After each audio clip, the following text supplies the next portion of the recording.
Welcome, everybody, to the w.Shibe's podcast, a podcast for the community featuring the community. Today, we've got another special guest, Daanksy, with Shibe Magazine. Welcome, Yo, Daanksy. hi. How you doing? Hello. Yeah? Good. I'm trying to find the. Give me a second. I'm gonna retweet this. I Oh, should yeah. retweet this, shouldn't Yeah, go for it. Retweet it. I? How are you guys doing? Wonderful, Smash the man. like button. Don't That's forget good. to smash that like button and hit the notification bell for more awesome tweets and notifications about buy signals on how to lose your money. Don't talk about it. Oh, I don't know if you saw my little bicycle I tweeted about yesterday. Uh-oh. Yeah, Hey, we I all was just been there. sharing my plan, and it just didn't really work out the way that I wanted it to. Never Yeah. does. I've gotten buy signals and then sell signals like within 10 minutes of each other. So you just never know, man. Buy and hold, buy stuff, transact it, whatever you want. Dollar Yeah, I don't cost mind average just. to the moon. Yeah, exactly. Just keep buying. That's the It's only thing been going to some. the moon. My portfolio is Yeah, my exactly. DCA. There you go. So, No. Daanksy, we've gotten to know you a little bit, and I think it's time for the community to get to know the Daanksy that we got to know through chats and threads, and you're an interesting person. Come to find, you're not as boring as I thought you would be. Oh, thank you. But yeah, thanks for coming on. Let's start off by just getting to know you, and then we're gonna see if we can get some knowledge about what you're doing, what you're building. So tell us about yourself. Who is the Daanksy? Um, well, I don't know. I guess I'm just a regular dude, but I'm quite interested in internet phenomenon, stuff that happens on the web. Okay. I'm quite interested in people as well and different types of information, like well, obviously print media and different kinds of publishing and stuff like that. I find quite interesting. But yeah, I mean, I'm just a regular dude. I'm an electrician by day. I'm an electrical contractor. I used to own a restaurant before that, which kind of shit the bed during COVID. But anyway, yeah, I found the group of sheeps, and uh, yeah, I'm just kind of building like a little media thing. Okay. I'm just a normal guy from Canada. Your hot waters We're nowadays. practically the same guy. Yeah, yeah. I don't really have any big crazy bio. You really talked that up for me. Well, on a personal note, what kind of stuff are you into outside of the Dogecoin side? Is it mostly media things? Do you have a background in media? No, not necessarily. I guess I like writing quite a bit. I write a lot. I actually probably write almost every day, I think. Really? In yeah, like in a journal or something like that, usually about either world issues or something that's happening in my day. So I write almost every day. And yeah, my brother was a writer and my uncle was a writer. So I guess maybe it kind of goes in the family, perhaps. But yeah, I'm also really interested in yeah, the way that the media is being kind of crappy right now, and maybe trying to figure out ways to fix it. Okay. Well, we can get into that. What kind of writing are you into? Creative writing, kind of just thought to paper. Do you have a favorite writer? I don't necessarily have a favorite Author? writer. Author? Is that what they're Not called? necessarily like. Mhm. I don't read a whole lot. I read a lot of like technical stuff more than anything, and the authors don't really stand out, I guess. But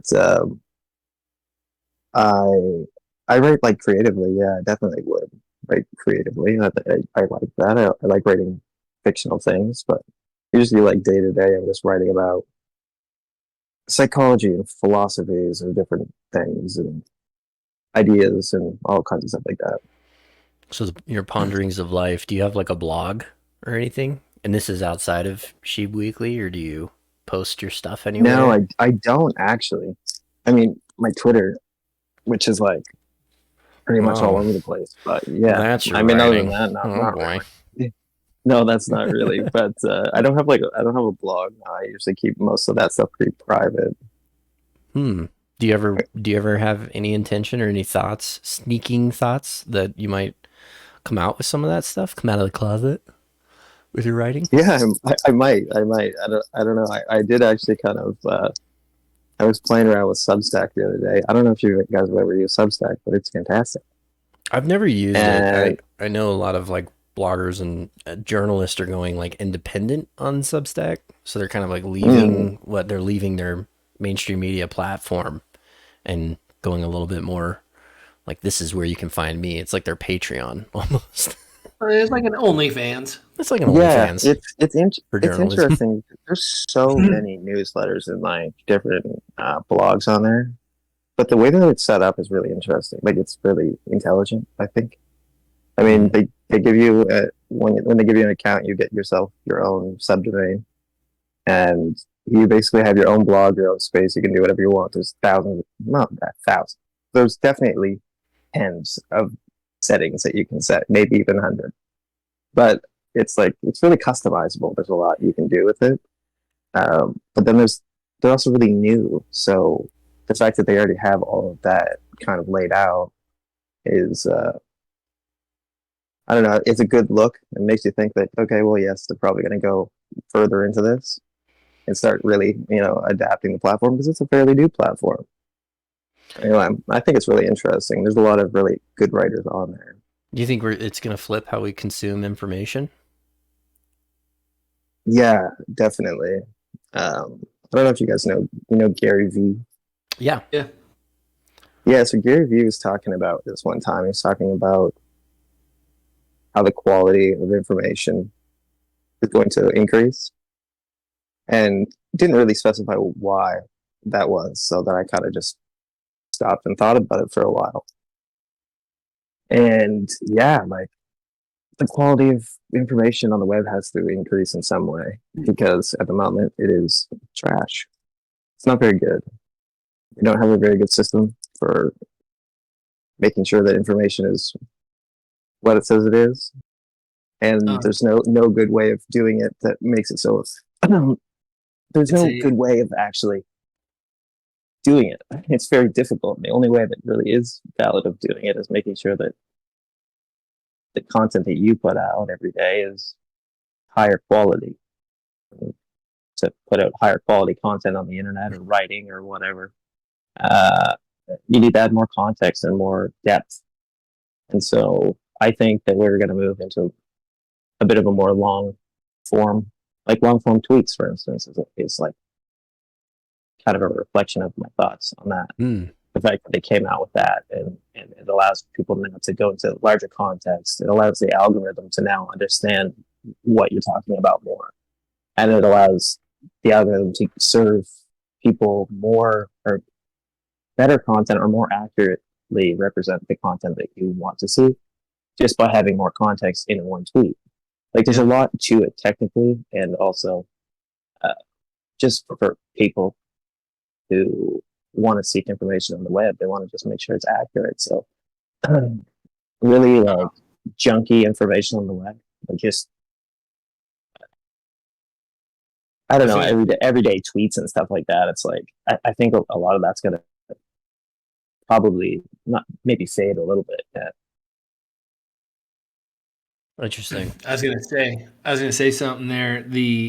It's interesting how when an environment like becomes dysfunctional, people become quiet, right? People go analytical, right? People have to understand why, like what is happening, um, and that's what you're talking about. The content, like it builds up, it builds up, it builds up, and there's Mm, more substance, and in Twitter in itself, because you mentioned the tweets, you only get a certain amount of characters. Well, that leaves everything open for interpretation. And people really do like to be somewhat cryptic on Twitter, but oftentimes there's just really not enough, room to make a point. So No, everything's no, left for exactly. interpretation. So not only does that help create to the dysfunctional environment, but knowing that media isn't the way it is, people just went quiet because that's what you do. You have to understand what's going on. It's Yeah, and interesting how Substack's profiting or going down that angle to. Yeah, the only thing with Substack that's like different is that only because it's new, difficult to discover things. I find at the moment, which is a problem on the web as it is already. it's like the old But to RSS discover feeds. something new. Yeah, exactly. It's like an RSS, kind of like an RSS feed, but they all kind of dump into. There's like a homepage for Substack where you can like find Yeah. a bunch of different stuff and you can explore. But I just don't. I never find them good enough. I always want to find the right piece, and I can never find the piece I want. It's kind of a mixture of Twitter, because that's kind of how you consume. Discovering on Twitter is awful too. That's why you follow people and you curate your own algo. It is of course the Twitter algo, but you kind of curate it to what kind of content you want to feed it, and then it starts feeding you what you want to see. But it takes a while to get there. When you're new to Twitter, when you first open it up, it's feeding you all sorts of junk all over the place. It's just like TikTok. When you first open up TikTok, I don't even have it, but every time I open it, someone sends me a link, and I open it, it recommends like 800 videos that are so unrelated, and I'm like, I imagine a new user's experience. It's hard to curate it, right? Mm-hmm. Oh yeah, for sure. They don't have enough context of the account itself to make a new account. Right. Like there's a lot of details that go into one account that tells whether or not that thing gets in front of you. Yeah. And that's something that a lot of people don't really know about, nor do they care about. But it becomes a big problem on the web, on social media, where, well, if people don't know this stuff, then they don't know that when they like something or when they argue with somebody on a thread, it's now going to prioritize that person so that you're going to see them again. Yeah. Yep. Like that's how the algorithm works. Like I just was saying to you guys about Gary what is it, Gensler? Gensler. Yeah.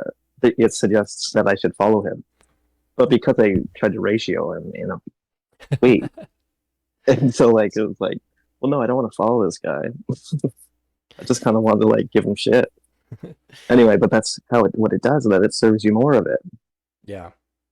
And people don't realize that, or I think a lot of people don't realize that, and it can put you into a dangerous loop. You can really start to think that you go into the internet thinking that you're going to go argue with everybody. Well, you're just going to find people to argue with. That's all it's going to show you. Yep. Well, we're definitely gonna move more into this subject as well, because we're gonna loop a lot around media and the consumption of information and mediums for the consumption, right? I want to talk about your magazine, right? So, do you mind if I pull it up? What's the website? What is it? Oh no, I don't have the website. It isn't ready. Yes, but you do have a feed. So let me pop. Oh, like, yeah, sure. Yeah, let me I don't pull even up know what it looks like at the moment, but I haven't looked at it in a couple weeks. Let's pull up your latest one. It should be at the top of Shibe Magazine. I think you pin your latest ones, right? 1 second. Oh, you mean like on Substack? Yeah, yeah. Yeah. Okay. So we're gonna have to reframe that just a little bit. So the magazine isn't necessarily what Shibe Weekly. Shibe Weekly's like, it's not the magazine.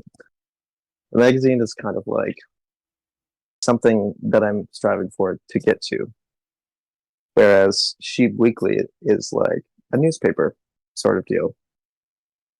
And I wasn't very clear about that with a lot of people, so I understand. So there's going to be a misunderstanding there.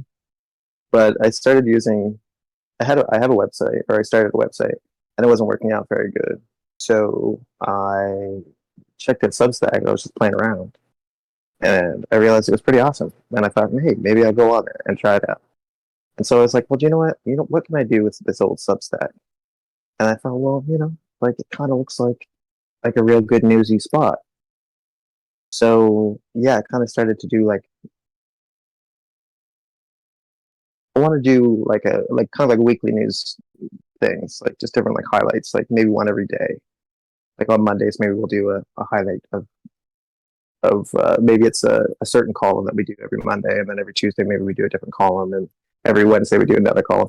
You might think of that as like a magazine, but in my mind, the magazine's like something much larger, much more in depth, like quite um, quite interesting. My idea with the whole magazine. But either way, if you want to bring up Shibe Weekly, we can talk about that for a bit. Sure. I pulled it up. Let's get past your paywall. I'm just kidding. Um, not even a paywall, right? This is just a way to subscribe, right? So when I hit no thanks, um, this is your Substack. So Shibe Just give me a Weekly, you've second. got I'm gonna try to load up this page here where I can see yeah. us. Let me zoom it in I can here. see the screen. What's going on here? You should be able to see it on the video. Interesting.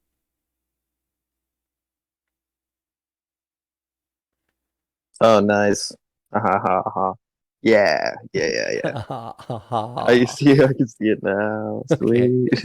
It was just sitting there loading. It was freaking me out. I was like, oh my God, I'm doing this wrong. No, you're good.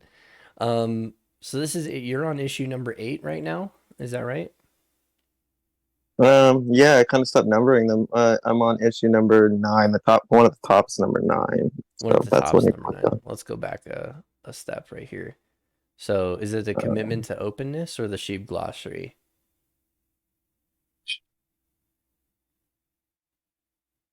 Interesting. What the hell is that one? Oh, it keeps going up. It's that thing at the top.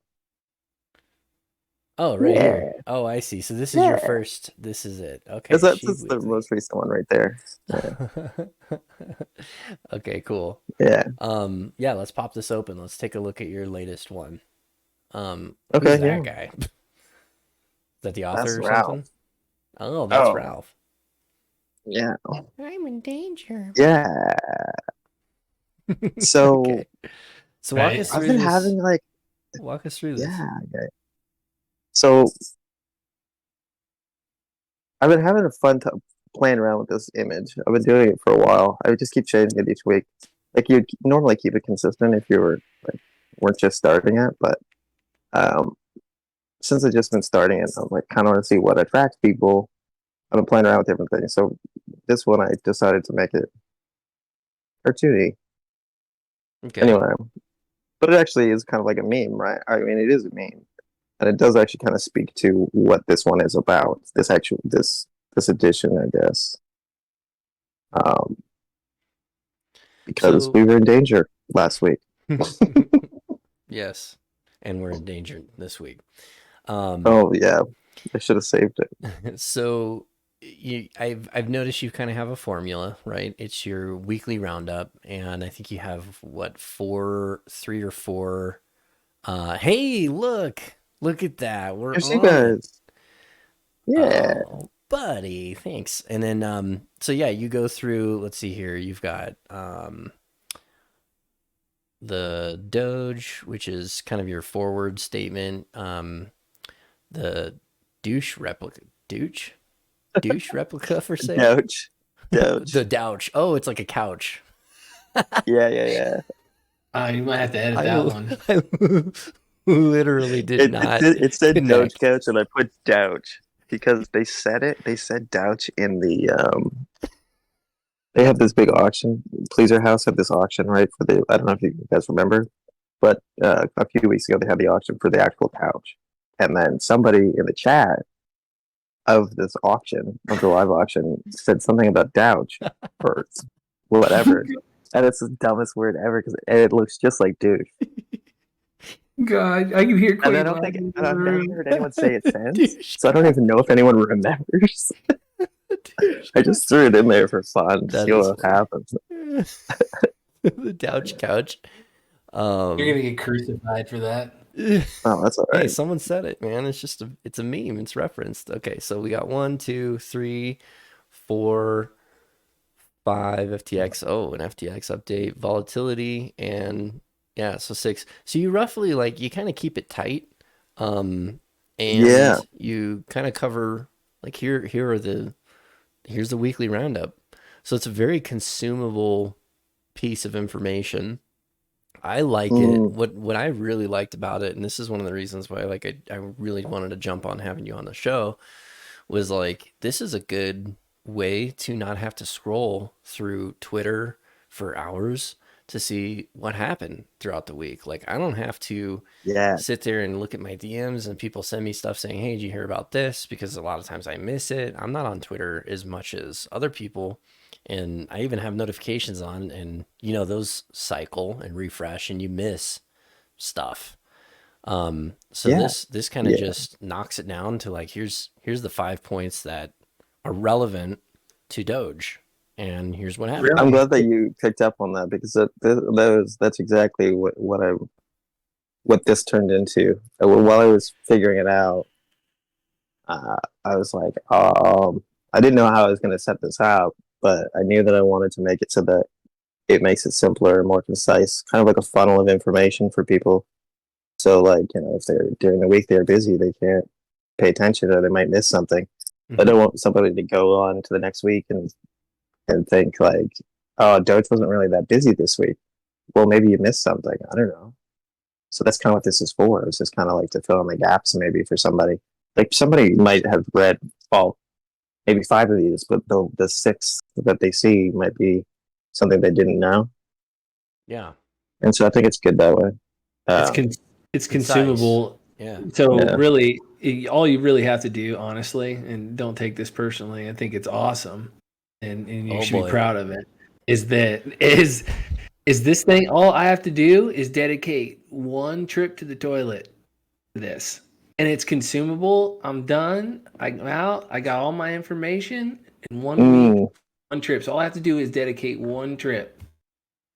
yeah, Every week I get that is ideal. Like you kind of want That's it. true. you Because kind my Sorry, of want legs, you no, want it's something you're like true this. though. you actually have a point because if you're You looking do. for the latest and you're sitting on Twitter and you're on the toilet, your legs are going to fall asleep. And to Elon's point, Yeah. you could almost die, right? So Yes. Yeah, that's it's true. actually That safer is true. to go on Shibe Weekly. So there's your shill, your free shill on our Well, that's show. good. Um, That's awesome. so yeah, I like that. So how do you decide what makes it to the list? Obviously, I've noticed your first one is always very Dogecoin centric. Well, actually, before we get into that, let's take a step back. Why do you have a magazine that's explicitly towards Doge and not crypto in general? Not, Yes.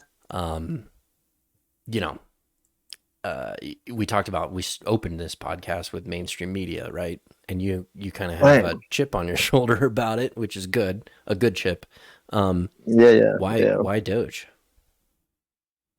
Um, so I found Doge by I guess I heard that I knew what crypto was, and I had heard on TV about Doge, and the news anchors on TV were just absolutely they were just talking smack about it and how irrational the markets were in crypto, and that Dogecoin was going up. This is in 2021.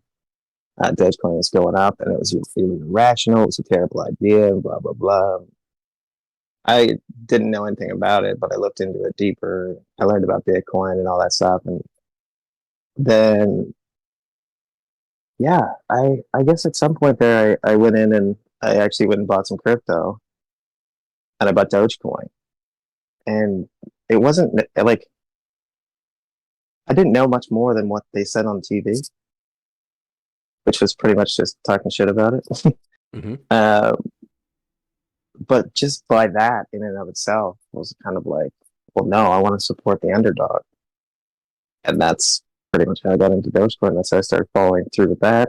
Um, and then I started to notice that like I didn't use the internet for a really long time. Like for the last 3 years, I've use the internet a lot more. But before that, I was busy with a business, and before that, I couldn't stand the internet. It drove me nuts.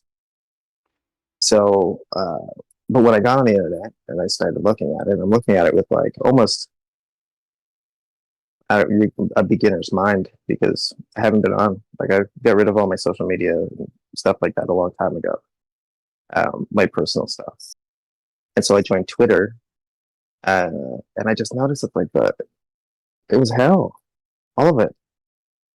And I'm an entrepreneur, so I guess in that respect, I thought, well, maybe I should do something about it. I kind of just started to go in that direction, and I had this, I don't know, this little doge on my shoulder, being like, hey, don't forget about us. Just because, that was how I got into it. So, and I don't know, one thing led to another. I Cool. decided this was what I should do, I guess. But so you found your niche, you found an opportunity, and you found something that you wanted to support, and you're a guy rooting for the underdog, which I wouldn't even put us in that court anymore. No, I just don't like when people get bullied more than anything. I don't like that at all. I don't like the media. Like, I don't like the media bullying people. I don't think that that's proper. If somebody did something fucked up, oh, I shouldn't swear on here. No, somebody did something really messed up. We gave up on SFW episodes after episode 1. Don't worry. Yeah, if what was I saying? You were talking about bullying. You said your favorite character in Back to the Future is Biff. Yeah. Yeah. No, I don't like bullying from the media. And they were bullying Doge, but they also bully a lot of other people. And I thought about it for a while, and I got into crypto and I started learning about it and came up with a really good idea. And I kind of elaborated on it. It took me a long time. This is a while ago. I don't know, it's probably been a year since I came up with the idea of actually writing any sort of a media thing for crypto. And it wasn't called Shibe Weekly at the time. It was called the Wellerman. It was called what? The Wellerman. What is that? Exactly. That's why it's not called that anymore. But the whole point of it was, the Wellerman from, it was a meme from a while back. Anyway, it doesn't matter. The point was that I was going to make a magazine that catered to people that were in like the Ethereum, like kind of the sillies part of cryptocurrency. Okay. But it was really difficult to frame how the whole thing would look because it's so vast, so wide. Like there's so many things going on in Ethereum with NFTs and all that stuff, right? And there's so much stuff with Doge that I'd have to keep up with, and I was like, this is like way too broad. And thought, well, no, I should narrow it down, and if I wanted to pick one, it should be Doge. So that's what I did. Yeah. Cool. Simple enough. It's kind of a haphazard way of explaining it, I guess. No, it was good. It was good. Yeah. It articulates a story, of your coming of age on this front. So that's good. Yeah, I like Doge. I like writing. I'm an entrepreneur, and I came up with an idea, which we'll talk about in a bit, maybe. But that really inspired me to take it to the next level and actually like get into it. And that's yeah. Cool. We'll talk about that after we talk about Shibe Weekly, maybe. Yeah, let's let's go back to your page. So let's go through some of these topics on the latest week. Let's cover some news. I think the audience would benefit from, seeing what kind of coverage you provide and what makes it to the list. So I was asking, like what prompts you to say, okay, this is one, right? I'm going to feature this week. That's a good question. Throughout the week, I just kind of find things that I think that are important that show community values, like the similar community values that I was taught by many of you. Mm-hmm. And yeah, I kind of go that way. Sometimes I go with something that's a little bit more not relevant. Like I do like to throw something in there that's not like an underdog or something like that. Like I like to throw something in there that maybe a lot of people don't know about. An up and coming story, maybe something like that. Uh, Okay. for relevance, like I mean, there's a lot of people that tweet every day that have lots of great things to say, but I'm like trying to find things that are um, new information that is relevant and that people should know, and they shouldn't go to the next week without knowing. That's pretty much it. That's the equation. Yeah. Okay. So Dogecoin related, ought to know, and kind of curated by you. Do you have plans to um, kind of pool some of how that content gets curated? It's a one-man Yeah, job. It's a lot to cover. I mean, there's a lot that happens every week. There's a lot that yeah, happens and that's every a huge minute. problem. Exactly. Yeah, it's difficult. I have a lot of tools that I built already that helps me with that. Like I've been using Twitter lists for a long time. You guys are all on a Twitter list. I think it's called Shibe Mix or something like that. And I use it like that's what I use pretty much to find a lot of stuff. Um, but there's lots of other tools like on Twitter or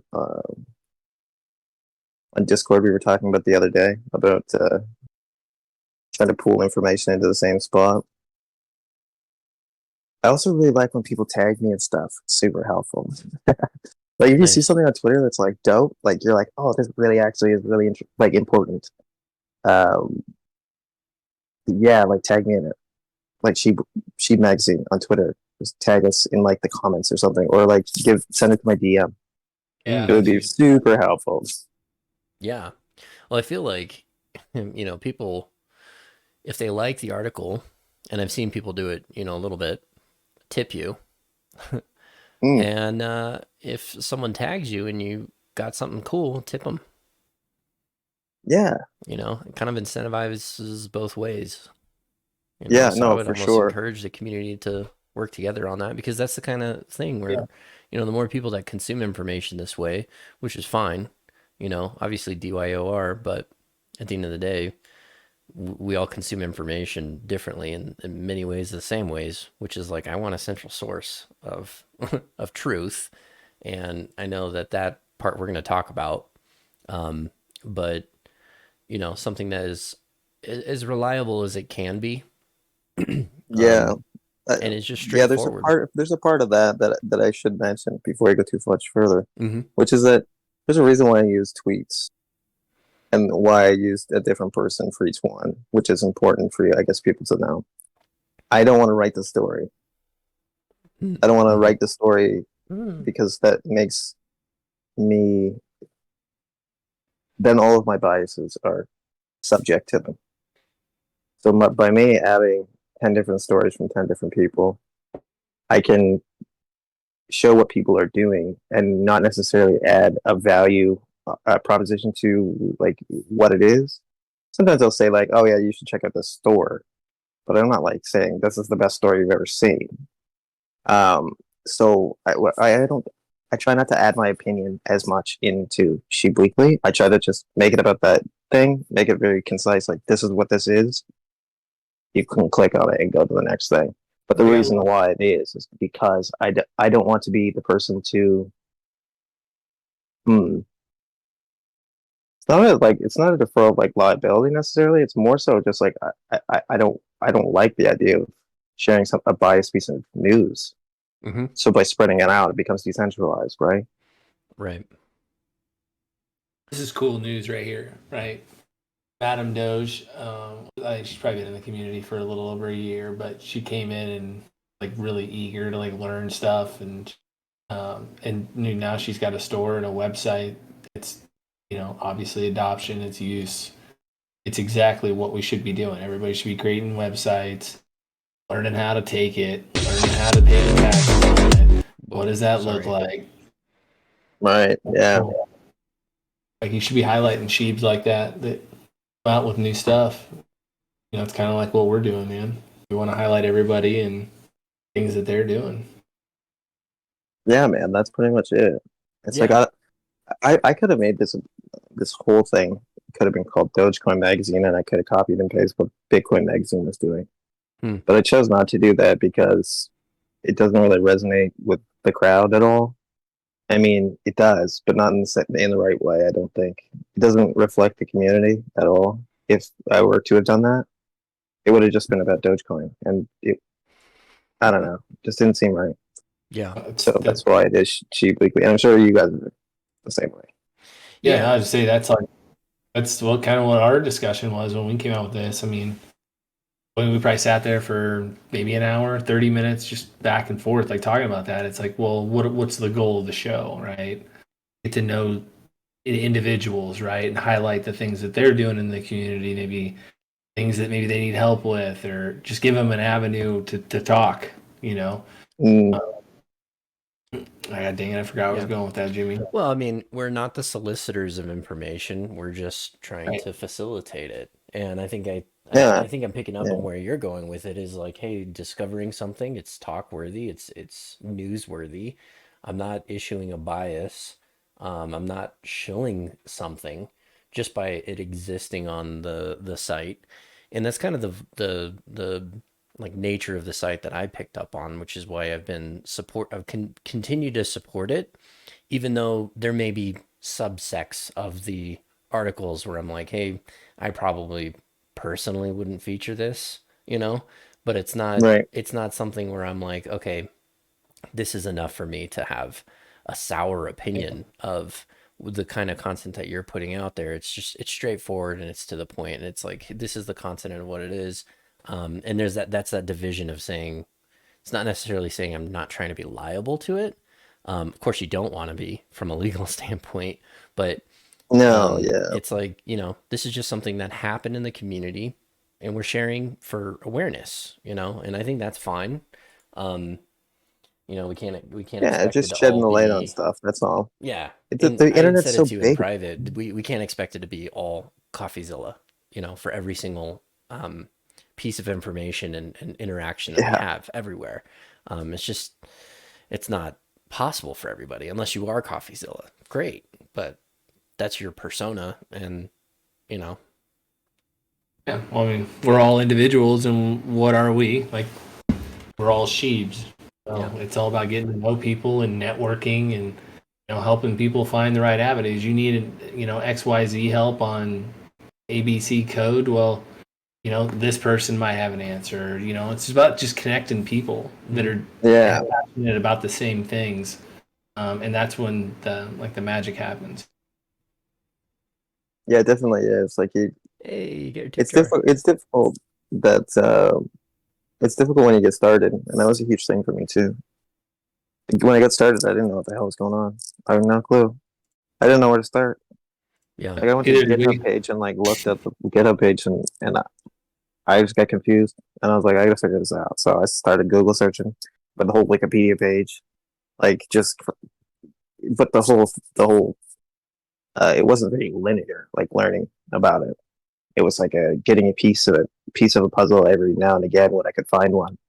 yeah, that's definitely And a hard part about integrating the community. You do not want to jump in a Dogecoin and the first thing you do is go to Dogecoin's GitHub if you're not a C++ oh yeah, or Python developer and you've been doing it for years. It's so overwhelming. yeah, it was. You don't get any clarity from from like community related things. Right. From that, it's very very technical. Like that's what it is. Yeah. Um, I will and that's proudly why I say got on you will Twitter. get clarity from any of the people that have been on our show.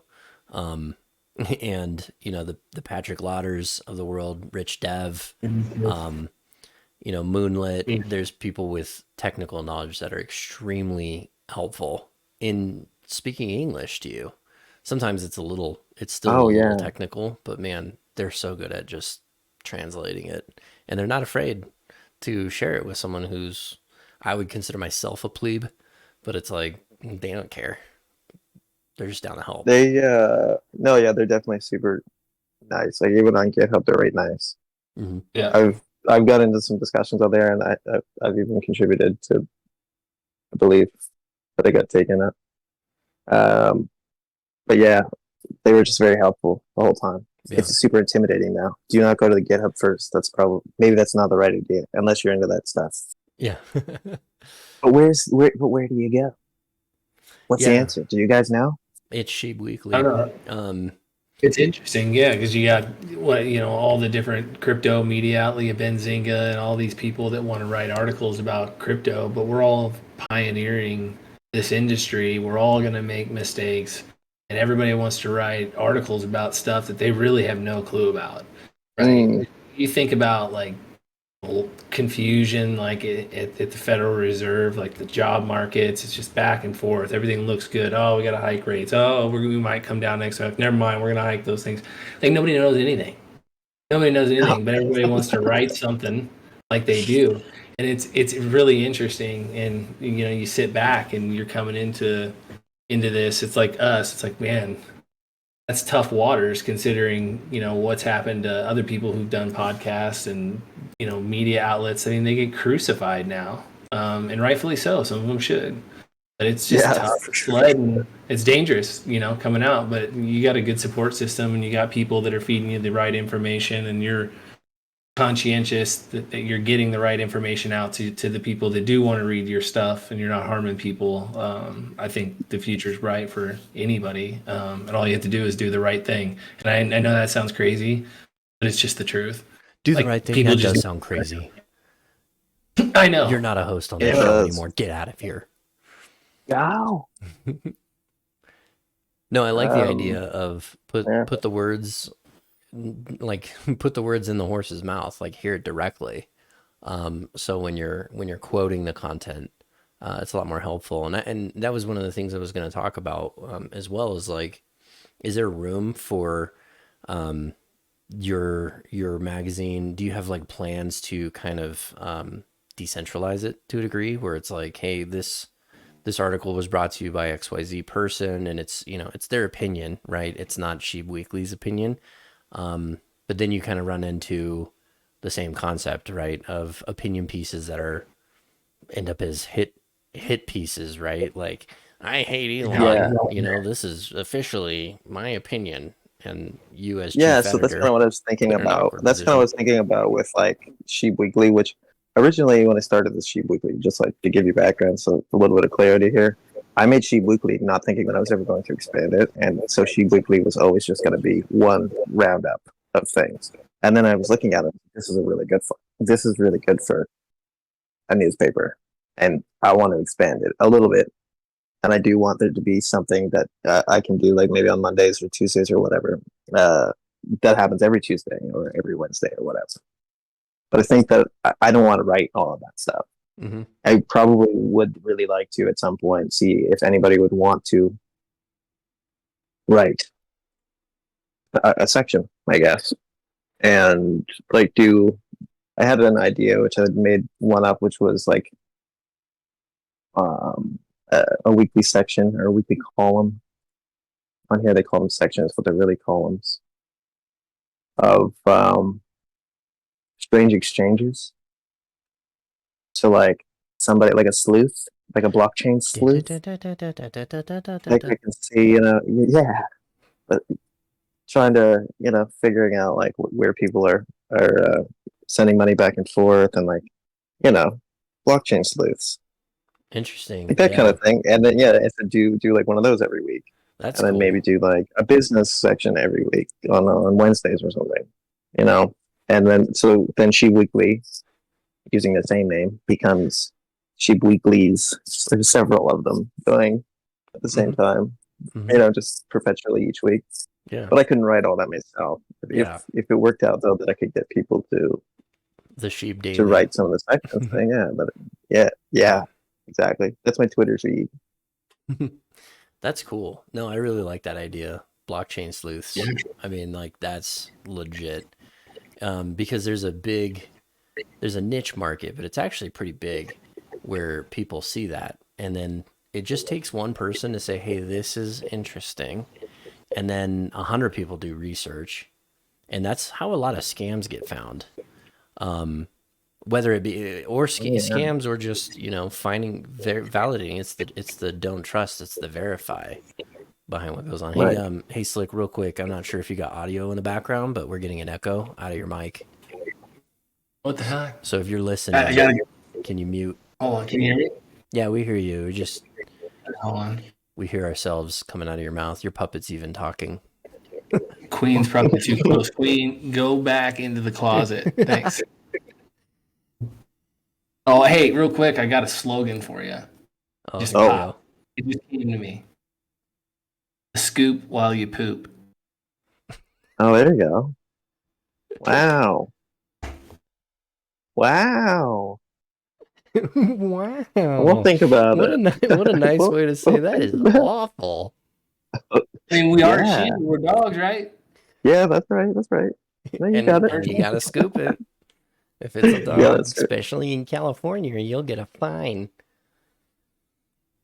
I don't know if that's true. Scoop Um, while you poop. so for the magazine, I guess I'm going to mention like that the magazine's plan is to be, which I don't even think we really talked about it. I don't think I mentioned it to you guys at all. That's something really interesting about news media online, which is it roughly sucks. Like you go to a website and you get spammed with ads, and if you don't get spammed with ads, you're on a website. You get a plain little rundown, it's an article, whatever, and then you move on with your day. But then you think about like NFTs. NFTs are really interesting. Elaborate. They're just pictures, of course. But then if you could like incorporate literature into that, like in some element, so maybe you could make an NFT book or whatever. And I think some people have done that. But I thought about, and I don't know how it would all work out, but I thought about making the magazine into like, a legit magazine where like you can flip through the pages. But also making it something that's collectible, that like is immutatable. Like you can't just send that to anybody. Like you can't just copy that, and it's not a PDF that you can just send to everybody. Like it's immutable. Like you could sell it again if you wanted to. I could sell 500 of these magazines, say every quarter, and yeah, maybe somebody goes in and buys them all up, and they take them and they sell them off and distribute them or something. Like it really could be. Could go any way. I could put it on a webpage, set it all up so that people can go in and buy it directly from there. Project. Hey, thanks for joining us. I appreciate it. Thanks, audience, for listening. That concludes our episode. No, not necessarily. Actually, I probably won't. I might not mint these things. I'm kidding. Because of what happened today. Yeah, no, but I actually might not mint them. I might have to find another solution because of something that happened today. Well, okay, so. But that's kind of my plan. Is like, what if you could make something that's Web3 friendly? Yeah. Integrating publishing into the new web. You're definitely on to something. Cross your fingers to remember that I want to talk about what happened today. Yeah. Aside from that, do you listen to other, podcasters or quote unquote journalists? I don't know if Tim Pool qualifies, but he has a phrase that I like. And a lot of people cringe when they even hear that I even listen to Tim Pool, but whatever, I don't care. But he has a phrase that he calls information laundering, and he touches a lot on how news sources recycle news sources, and a lot of times by the time it hits the reader, right, Wall Street Journal, by the time it hits you, they're like, okay, as reported by Associated Press, and according to sources, quote unquote, XYZ happened in the White House, and therefore, the market's tanking because of this, or you should freak out, right, because of something happening in the world. And then you trace it to AP, and it turns out AP says, according to unknown sources, as reported by Daily Mail, and then Daily Mail refers back to Wall Street Journal somehow. Yeah, like dude. you end up this circle jerk of, That's and bad. he calls it information laundering, and I like that term because it is like laundering money but with information, and it's to the point where you Yeah. can't source it, but all of these places have 5 stars verified, you know, this is reliable source, and then their internal fact checkers fact check everything up to the point that you don't realize that it's been one big circle jerk of information that is not, it's ultimately misleading. So my Or not question, getting fact. and I'm still crossing my fingers, so I still want to talk about what happened today. But um, all that goes to say is, from a non-fungible aspect of it, there's definitely, you're onto something when I say that. How that works, Yeah, I don't know, but I definitely do. And like, I could go on a tangent about it for a while. let's go on a mini tangent. But well, yeah, we'll go on a mini tangent. I mean, I can go on a very mini tangent, which is just to say, in regular publishing, say, if you were to have like a newspaper and you were to print it off and you were to send it to someone's home, you can't get that back. There's no way that you can get that printed newspaper back. You're not going to break into that person's house just because you made a mistake on maybe line 3 on the front page. You made a mistake and you want to get that newspaper back from them, but you can't get it. You've already distributed it, right? Like, it's been printed. It's now at the customer. Online, that's not how it works. You publishing online is not. It doesn't. It can change at any time. It can change Yeah, the we've seen information that. literally after they publish it. Yeah, We've I've seen seen it that too, in and it's dangerous brutal. circumstances. A lot of time, like the best practice, my understanding, would be next week episode or next week episode. I'm drinking beer. Next week episode, you would say, "Hey, we messed up. So here's a correction. Here's our edit." Yeah, but it can also get used to like rug information. I saw this happen recently, well, a couple of months ago, where I'm the laughing link, at my belch. Go ahead. the name of the name of an article that was on a link uh, did not match what the actual article's headline was. The headline that was on the link could not match Oh, what was actually there once I clicked in, wait a and it minute. actually said the Is opposite this fact. is this the one that you had tweeted out Not like when? not recently. Oh, okay. Sorry. Because Like you had. maybe within like the last 2-3 months, I did tweet about it. Okay. Okay. I was gonna try and pull up that exact article, but I'm not gonna scroll for 2 months. But go on. Yeah, it was just I can't even remember what the topic was, but it was something I was interested in, but I didn't believe whatever it said on the link, so I clicked it to see like, okay, is this bullshit or what? And it was a news station, like a Canadian news station that I normally believe in, and it just when I got in there and I read through the article, I read through it and I was like, that's not what the headline said at all. The headline did not reflect what happened in the article, and then I looked at it and they have two different friggin' headlines, one for social media and then one for the article, and they did not match. They said the opposite thing. They made a very controversial headline for social media, and then the one that was actually on their webpage was just a normal one, just very normal. Like if you had scrolled across it in on Google or something like that, like discovered it, it would have just looked like a normal article. No one would have been triggered, but because it was on social media, they've made sure that that link looked a little different. Hmm. And that's brutal. You can't do that with news, like with print media. That's impossible. You can't make it so that it says two different things, and that so like when you look at the newspaper a certain way, like it's on the page, right? It's I think printed. I It's remember this permanent, event right? happening because that actually made news cycles. The fact that that happened, and it was like the worst version of, we'll call it like clickbait slash. I don't even know what I would call it. It's manipulation Money of laundering, like to like a information laundering it. slash clickbait. Yeah, it was to a different degree. It was like I Yeah. couldn't believe that what I read is what I read. I even called it the journalist that wrote it. Just like, and he might not have had anything to do with it. He might have been the editor or whatever. But still, it's like, man, like, this is crazy. Yeah. Stop writing articles for those fucking people. If this is what's this was going to be the case, You can't lie to people. People scroll by something on the web and not click on a link, and they'll pick up whatever the headline said, and then they'll share it with somebody in the real world or online. And if the headline's a lie, then you're pretty much just spreading lies, Yeah. or you're enabling people to spread lies. We shouldn't lie. We should just be honest. What the hell?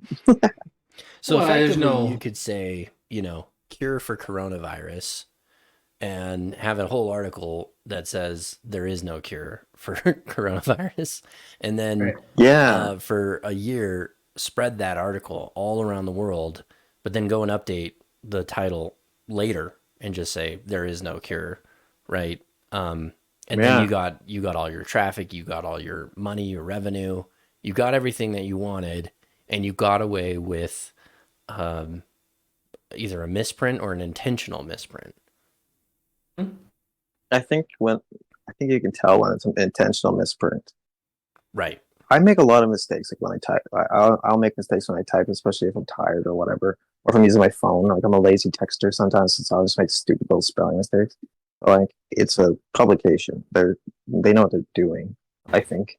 And if the headline on the link is directly opposite, like directly opposite to what the actual headline is, and what the actual story says, I would dare say that they did it on purpose. I mean, Like that's this one. that's kind of to the point last night, when we were pre-talking on the show, these guys, when I said these journalists that think they know about crypto, they're going to write articles on crypto. Why are they going to write articles on crypto? For the reasons you just said. They're going to drive traffic. And they're going to drive traffic to the website. They don't really give a shit. You're either going to consume that information as fact, or you're going to be somebody like Misha who's just going to read the article because you want to see what the heck they're spinning. Right. Or Protect the community. It's one or the other. Or you got Or you stake just in don't the game. understand it. Or you got Or stake you in got the stake game. in the game. Yeah. Yep. Yeah. Which and that's how the many of dangerous these part. Big time dangerous. Yeah, how many of these publishers actually disclose their holdings? I don't know. I've never looked into it. I wonder. I don't know if that's. I don't mean to spread any kind of unnecessary FUD, but I wonder. Out loud, thinking out loud. Oh, No, I don't mind.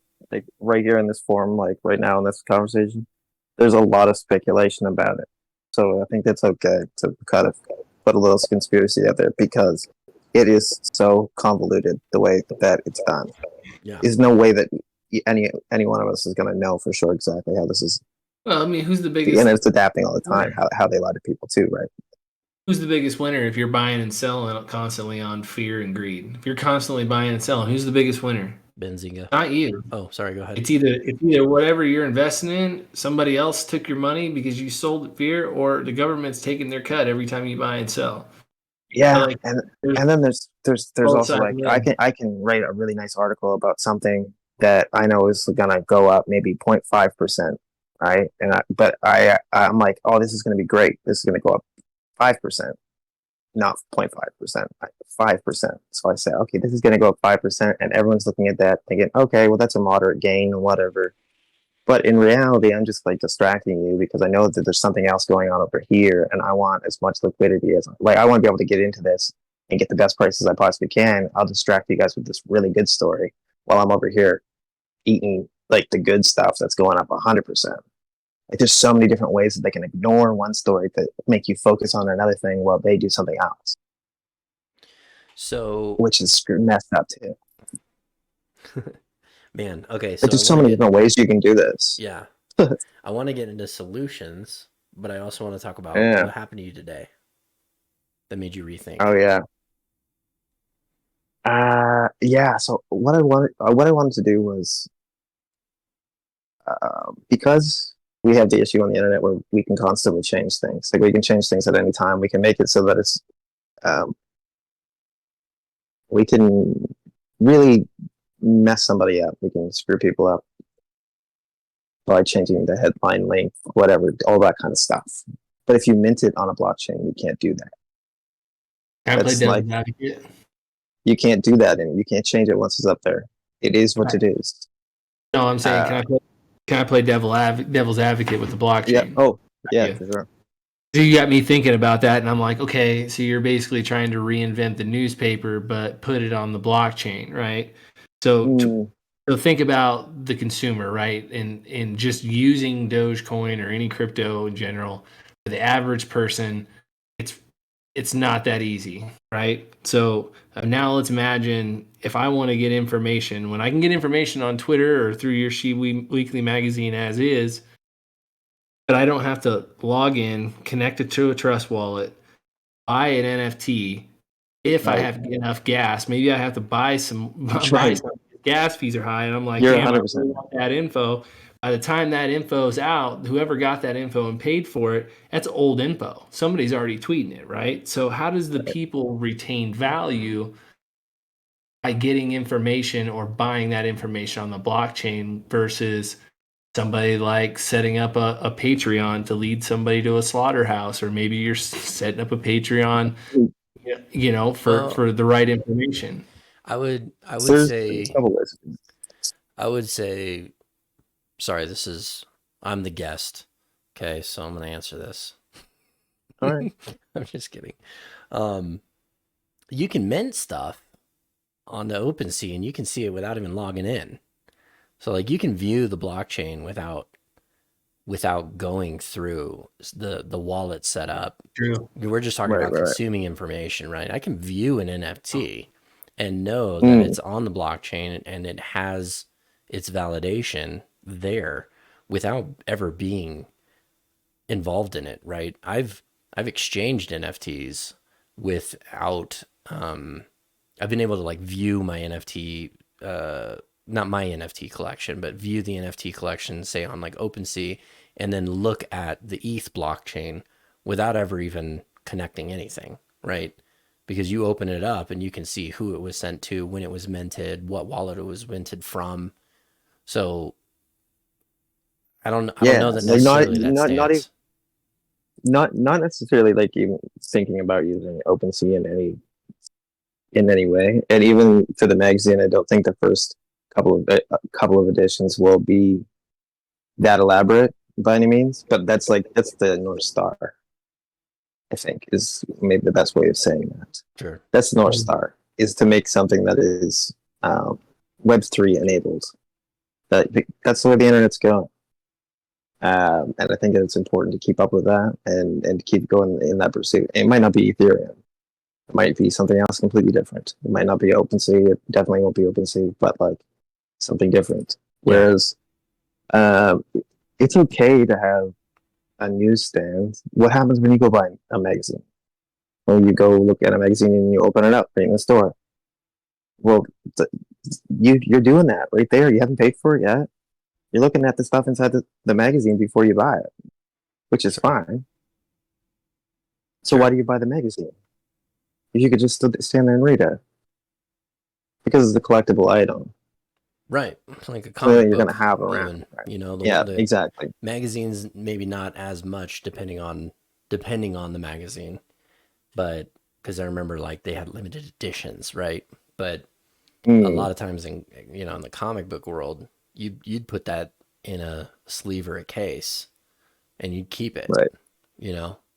And each one would have an issue yeah. number. It'd be a lot more like a lot of people compare NFTs to baseball cards, right? Magazines also. And I will say this, by the way, Queen had mentioned just now, she was chatting with us and saying people being able to purchase subscriptions through the blockchain. A lot of people are talking about that from a Doge perspective of subscription, recurring payments. Sodoge Tip was coming up with that for a while before they got killed by Elon's API stuff. We're getting another echo from you, Slick, by the way. What's that? I said we're getting another echo from you. Throw your AirPods in. Ugh. Sorry, everyone. This is our first episode. But yeah. So that was like my one of my original ideas with, and that might even be the way that I go with for the first few editions, I guess, of the magazine itself. Which the magazine is different than like the newspaper. Like it's different than Shibe Weekly. It's something that inspires people. Sure. It's like columns that are interesting and more creative. You know, it's got different kinds of information in it.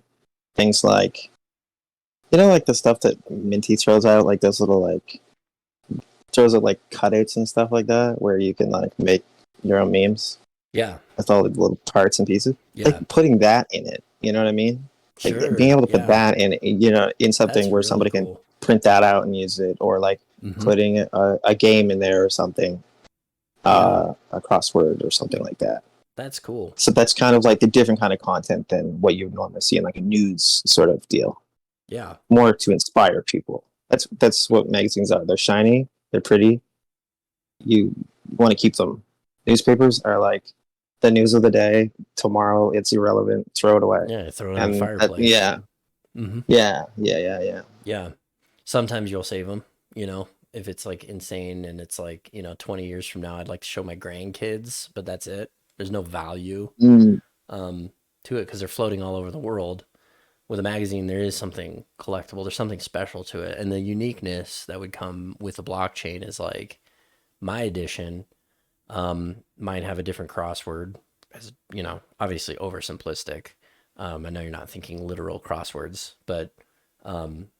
you know, my edition might have one and yours might have another. And then we can, you know, look back on it 5 years from now and be like, hey, I got this Yeah. one cool one. Or like, hey, we put these together and it makes a, you know, a puzzle piece or whatever.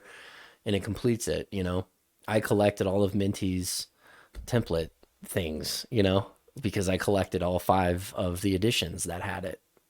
Right, exactly. Yeah. And real quickly, Yeah, I that's just want kind to, of the thought, yeah. as a courtesy to Queen, because she has a more complete thought on that. You know, it wasn't just purchasing through a subscription on the blockchain, but she was saying like, you know, minting it and delivering it to the purchasers via airdrop, right? So you set up I'm guessing you set up a subscription. We pay you X amount of Doge every month, and then every month we get the airdrop, and it hits us, Yeah. and we're like, it just lands right in our account, and it's like your RSS feed. It's a lot like Yeah, the old RSS feed that's is. kind of how like when I first started this, Mhm. I went on Linktree. Mhm. Linktree has this thing like a token gating thing for NFTs. I'm giving out like big alpha right now, just so you guys know. If you go on Linktree and you set up an account, you can set it up so that you can't access the link unless you're holding an NFT. They have that set up now. You can go on there and you can make it so you can't go to this website that I'm offering you unless you have an NFT and you prove it. You So it connect your really wallet and you is prove it. OnlyFans. But then they have another feature that allows you to put PDFs on there. So what you can do is you can put those two pieces together and you can make a PDF that is locked behind a token gate. And then you could do a publication like that, right? So that's where my first idea kind of was with the whole magazine idea. Well, maybe I could just do it in a PDF and lock it behind one of these token gates and that'll be fine. But didn't really want to go with the PDF version. I don't like the idea of the PDF version. It doesn't really suit what I want to do. So I thought of a different way about going about it. Now, in the circumstance of the token gate idea through Linktree, you guys would just all buy the same token. So you would all buy, like, everybody would buy, say, I don't know, token, the 2023 token, which gives you maybe 4 subscriptions or something like that. I'm going to be talking hypotheticals because I don't know all this details for sure. But say you were to like buy this token and all it was just an NFT and it was a representation of your subscription. And then, yeah, I could either airdrop them to you or you can use that token gating solution where that is the thing that you bring to a website and you use it as like your kind of your swipe card to get into the section that has your magazine. Very simplistic, not as technical as what I just said, but yeah, there's different ways to do it for sure. Airdropping is a good idea. I like the idea of airdropping, but then you got to keep track of everybody. I think. Interesting. So what's your take on put you on the spot here, because here at Real Sheebs we ask hardball questions. Let's go. What's your take on you know, the maxi the maxi side of the community. We'll call them that. You know, I know that's kind of a negative term. There's plenty of people that are just pro Doge explicitly, and they hear things like, you know, we might have an NFT functionality. We Mm, know the NFT functionality in Doge is very limited and explorative today, and who knows where that's going. but So, you know, at the end of the day, how does it end up supporting or promoting the concept of Doge? You know, being you've yeah, pre-committed yourself to 100%. Shibe Weekly, you know, and it ain't Yeah, It no, ain't Shibe 100%. Weekly. So, what's your take on that? Like, when people say that? I agree. I agree. 100% I agree. So then I kind of came up with some other ideas of how I was going to get around using NFTs, so I wouldn't have to use Ethereum. Now you can make it. You can do some funny things. You can make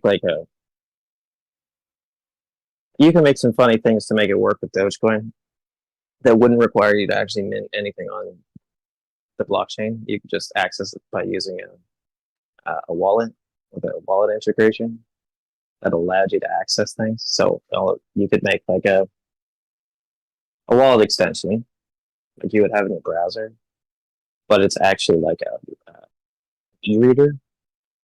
So the e-reader wallet, it doesn't actually have a thing in it necessarily, but you can use it to access different publications that you bought with Dogecoin. There would be a centralized element to that, though. Like you might have an account or something that you log into, but that's where all of your publications are saved, and maybe you pay for the publication from a website that there is of, I don't know, all the uh, publications that we have available and that you might want to pick from. There's like a lot of different ways you can do it, and you can integrate Dogecoin. But I would say that I am 100% making sure that in as many possible ways as I can of integrating Dogecoin into it. Yeah. And so the magazine isn't coming out in like a week or anything like that. There's going to be a while of me building this, but Yeah. I'm building up to that. We're going to do Shibe Weekly, and that's what we're going to do. We're going to make it awesome. And we're going to design a friggin' sweet magazine at some point, probably in closer to the end of the year. And yeah, we'll go from there. Like I don't, I thought of all the different possibilities. I would really like it to be in some way like token form or something like that, you know. But other than that, it is up in the air. I'm not 100% on where the magazine's going to go for the technical stuff.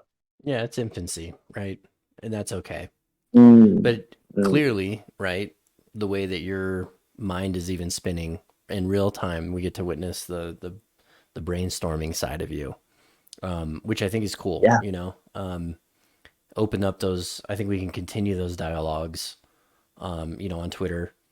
But yeah, for sure. yeah, but your entrepreneurial experience has had you cross paths with using Clover, Square. Oh yeah, You know, tell us a little yeah. bit about your entrepreneurial history. Like, what kind of stuff have you done? Have you owned a business like for very long, or? Yeah, so in 2017 I decided to quit my job as an electrician and build a food truck from scratch and start a food truck with my girlfriend at the time. And uh, yeah, started a business, became very successful. Like it was unreal. It was a vegan food truck. We made some pretty cool Oh, food. Yeah, we made like food that you wouldn't know wasn't vegan. Like you'd think it was meat and stuff. Like you'd have no idea. It was really crazy what I was making. Anyway, and Like yeah, Arby's. yeah, Arby's like, but vegan. I was making like all my meat myself. Like it was all made from scratch. We were making like shawarmas and stuff, chili dogs. I was making a bunch of hot dogs. They're all vegan. They were all plant based. Yeah, so I did that, and that was pretty cool. I built this food truck from the ground up. I quit my job, built a food truck, and did that for 2 years. But I guess 3 years. And yeah, COVID was kind of doesn't really help with food trucks. No. No, you kind of need tourists and like people couldn't even have lineups. There was no events. You kind of need people for a food You truck do need to people, survive. unless you, yeah. I mean, especially in what I was doing, which was like a niche market of kind of slightly expensive dishes.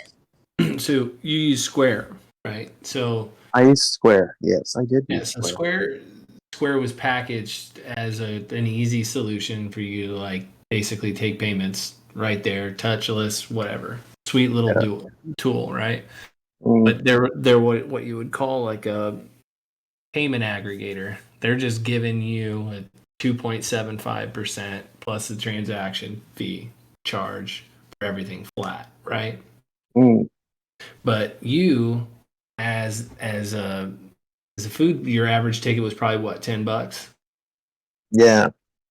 So it's perfect, right? Because if you um, the percentages are so small. So when you actually break it out and do the math, it was actually a really good solution from a transaction standpoint. But if you didn't use Square and you were taking them all individually, Hmm. it was a different story. You guys were getting absolutely killed because not only were you paying the 22 cents per transaction, but you had to pay the 0.05%, which the 0.05% was always just an extra penny, but you had to pay 23 cents on a transaction on a $10 ticket. And if you do the math, Oh, the calculator. Here comes the manual I calculator. that's 2.3%. right. So you lost, 2% right off the top, 2.3. Yeah, So there's really, there's there's parts of the Square system that are worth that, I think. Personally, I do believe that. Like they take something from you, but the system itself is quite lovely. it is. Although I It's paid, perfect for although I that. paid for it, so like I paid $600 or something like that for the terminal Yep. and all the kit and everything. It's like the nice friggin' one, but the software that's on it's kind of worth it. But then they're constantly getting you with that. Like if they did that to you for 10 years, you'd pay them a lot of money. That's where they always made the money was on the lease. I'd always run into people and they'd be stuck in a 4-year lease with that thing and they were like, I'm done, I'm out. And then you would see like stores that maybe their average ticket was $200. I don't just maybe a motor cross store, right? Average ticket is $200. Now you're paying 2.75%. That's a different story than actually Mm, getting wholesale interchange costs. Because now you're getting hosed on every transaction. And if a debit card comes in and you're at 0.05% and you're paying at 0.05%, they're making 2.75. They get to keep all that spread in the middle. mm-hmm, So mm-hmm. that's why I said Square is the perfect solution for what you were doing. But Yeah, it when you look was. at it from that perspective, a lot of people just wanted the ease. They wanted the ease, but they didn't realize now they were trapped in a lease and they were giving up all of that money in the middle by not finding Mm, somebody to actually barter their processing costs. right, right. Yeah, no, like so we bought that machine. It was like a real good idea. I thought it was a great idea. I used it, man. It was so efficient. But I was a food truck, so like everything has to be um you have to be very self-reliant. You don't get internet. Like when you're out there, you gotta provide your own water. Like being on a boat, man. Like it's freaking weird. It's not like you get Wi-Fi or anything on the machine. So then you gotta figure that out. And that was quite something. But then people don't really even necessarily expect that you're gonna have debit when you're at a market. You know what I mean? They bring cash. A lot of people here do anyway. It's the same thing. It's just the same thing. I mean, if you really think about it, most people use I mean, they say average ticket. Anything under $100, people are usually using debit. Like they got that right. Anything over $100, typically you'll see some form of like a rewards debit or some sort of credit or rewards credit, right? But Right. when you start getting into the business world and you're talking huge transactions, on Amexes. I mean, now you're in a world of 3 to 3.5%, sometimes close to 4 with rewards. So Yeah, that's a lot of that's a lot. And they do provide stuff to you too, though. Like they do actually provide, I don't know, support. I assume I've never had to deal with them, but I imagine that's part of that 2%, 3%, whatever it is like what they actually continue to give to you over time. But when you have to call in there and there's somebody there mm-hmm. to answer the phone, that person is getting paid by that 2%. And so they can. I think of that stuff, and I'm like, okay, no, that makes sense. And so you get screwed on that stuff, absolutely. Um, there's a part of it that's profit, obviously. That's how they profit. But yeah, like I was okay with paying a little. I was always okay. I'm always okay with paying a little fee. That doesn't matter. That doesn't bother me so much. But yeah, when you're taking 4%, like, dude, come on. Mm-hmm. You did nothing. you know. Um, yeah, yeah, I like that little rate. I'd like to see somebody in the community start with it, like making a POS system. It wouldn't even be that hard, I don't think, to make.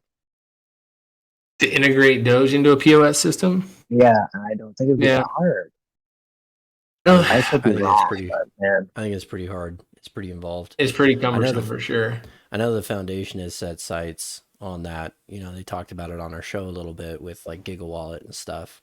But there's a lot that goes into it, right? In Clover and Square, right? You kind of got you didn't just get a swipe that hit your bank account. You got receipts, you got invoices, you kind of had a minor accounting system, a very light accounting system, or something that integrates with an accounting system. Yeah, or to your inventory or to your website. Yeah, even. inventory. I mean, it's ERP, and I know that's what GigaWallet I think is very aimed at.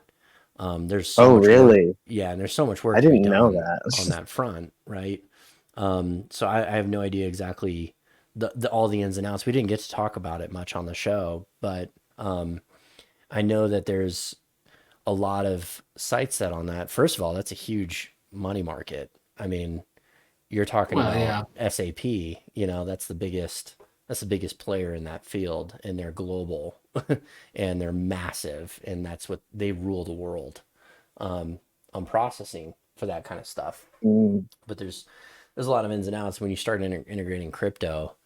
Now you're talking about blockchain interaction, and there's a whole lot. So I don't think it's. I think easy is definitely an understatement. But to the front end, for the user experience and for actually issuing like some trustless transactions, yeah, probably.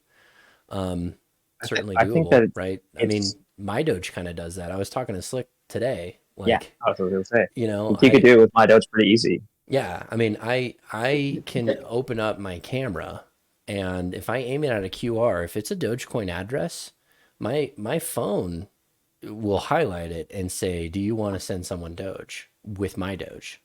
So it's like it's already built into my iPhone that way. That's like one of the, I think, most underrated features of that app. And that's one of those things where it's like in the integration aspect of just issuing a transaction straight out of a warm wallet, we'll call it. It's an owned a non-custodial wallet that's on your phone right there. So POS, that's the UI. Yeah, exactly. Right? Mm-hmm. Oh, 100%. And then all you need is buttons after that, and just you don't just need buttons, but pretty much like it's you're almost there. You're pretty close at that point. The problem is there's no demand.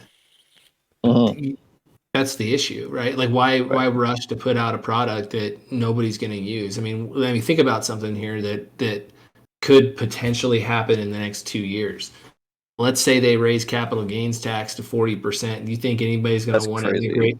Do you think anybody's going to want to integrate and take Doge payments when you got to worry now your income that's coming in off your business is now subject to tax risk, market risk, maybe some exchange risk, a lot of different risks that it wasn't exposed to for. And if you're only losing 3% on a transaction versus in 10 minutes you might lose 20. Like you have a small window to cash in, and if you do cash in, capital gains tax is staring at you. You got income tax. You got a lot of things that come at you. So until you can really outline what it looks like to take crypto, or if crypto can get, like Doge, for example, could be treated as a currency, and they could find a way that there is no tax, because if it stays in the ecosystem, right? If you take it out of your wallet, exchange it to take cash, then maybe.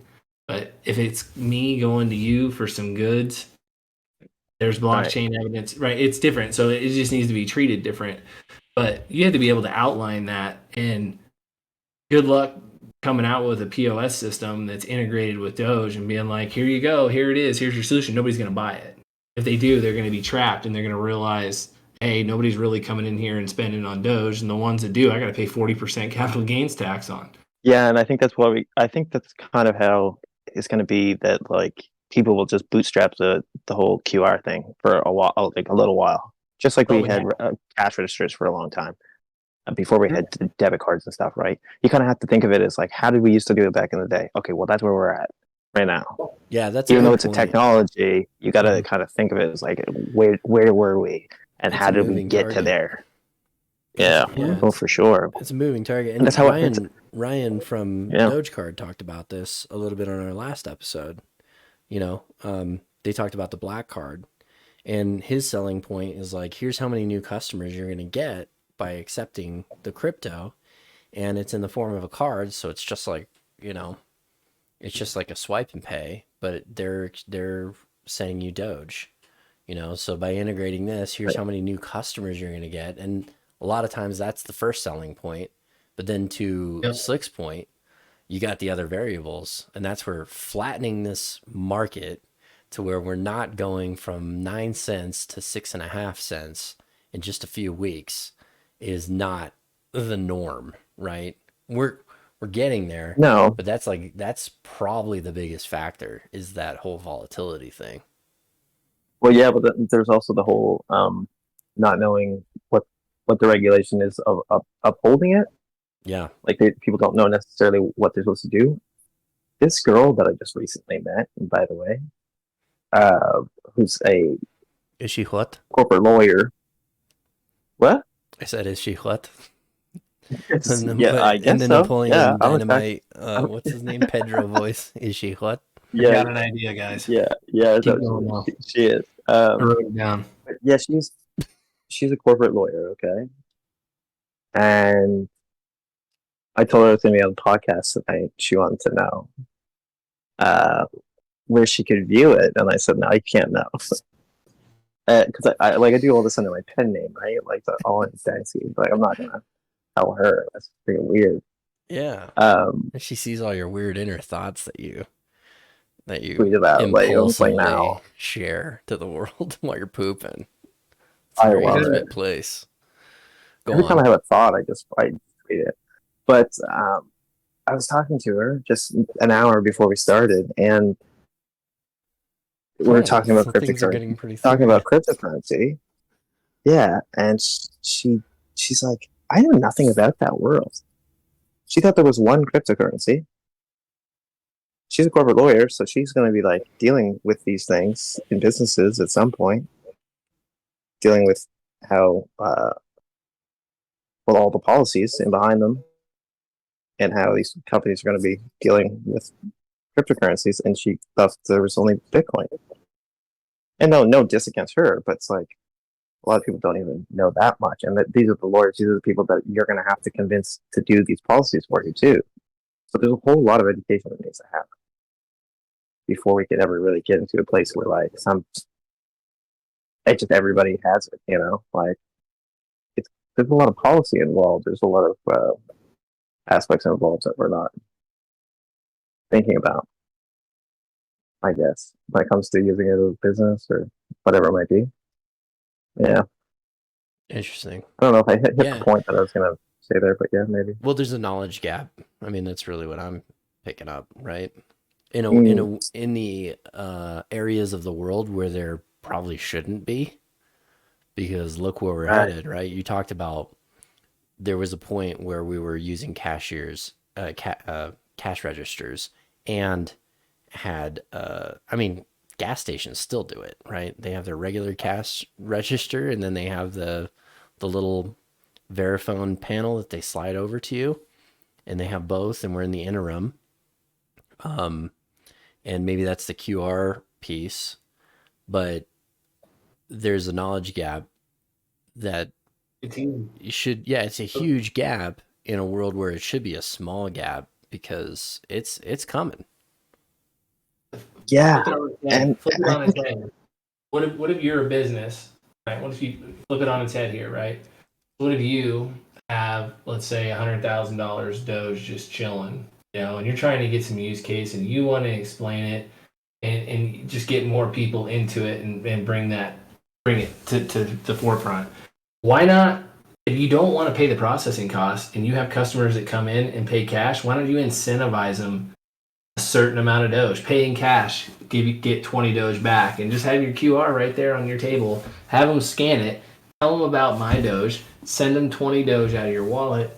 Boom. I mean, if you're like a small shop, Yeah. yeah. Like well, if I've done that if you were like a locally super here. active, take a rebate.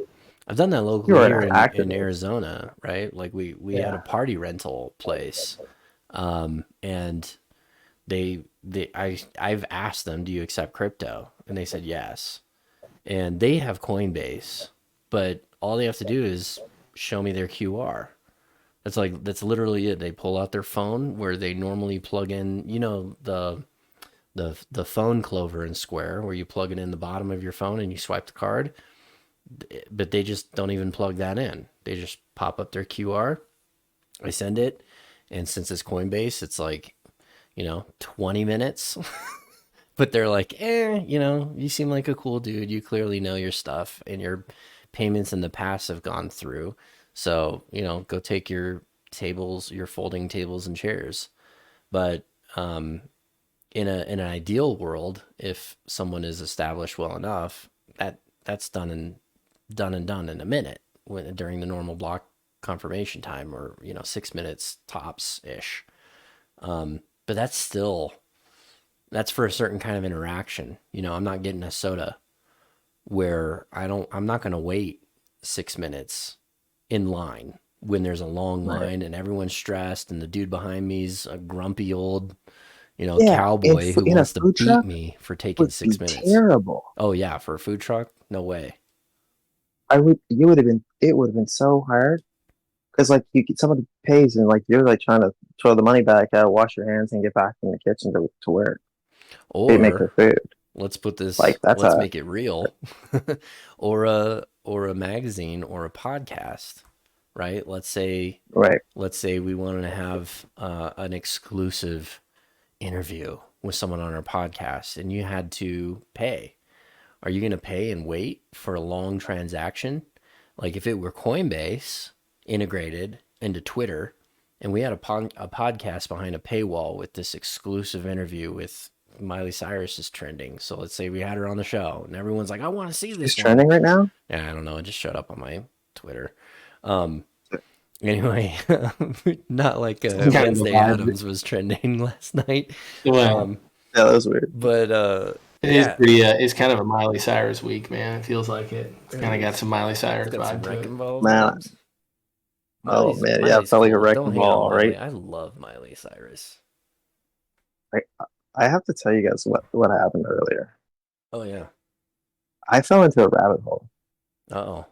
oh yeah, like I totally believed something that I shouldn't have believed, because I was about I was just QAnon time travel. it was about A boot? He said a boat. It Where was are you from, about- Daanksy? where am I from? I'm from Canada. I could have picked that up. Don't you know? Don't you know they're guys? Don't you know?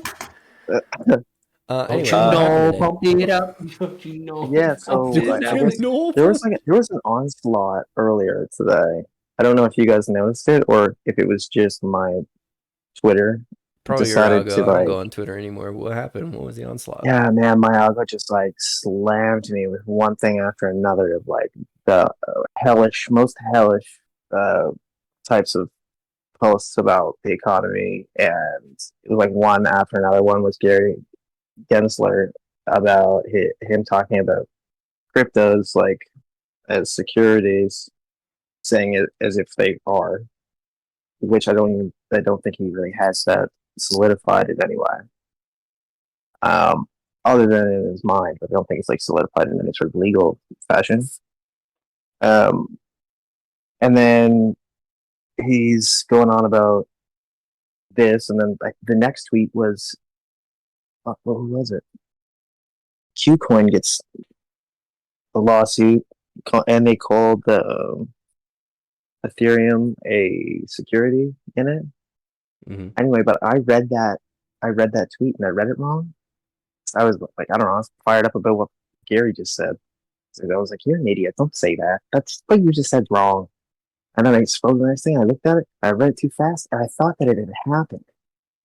I thought that they went through the thing and they had determined from the court case that it was a security. That's like what I took from it.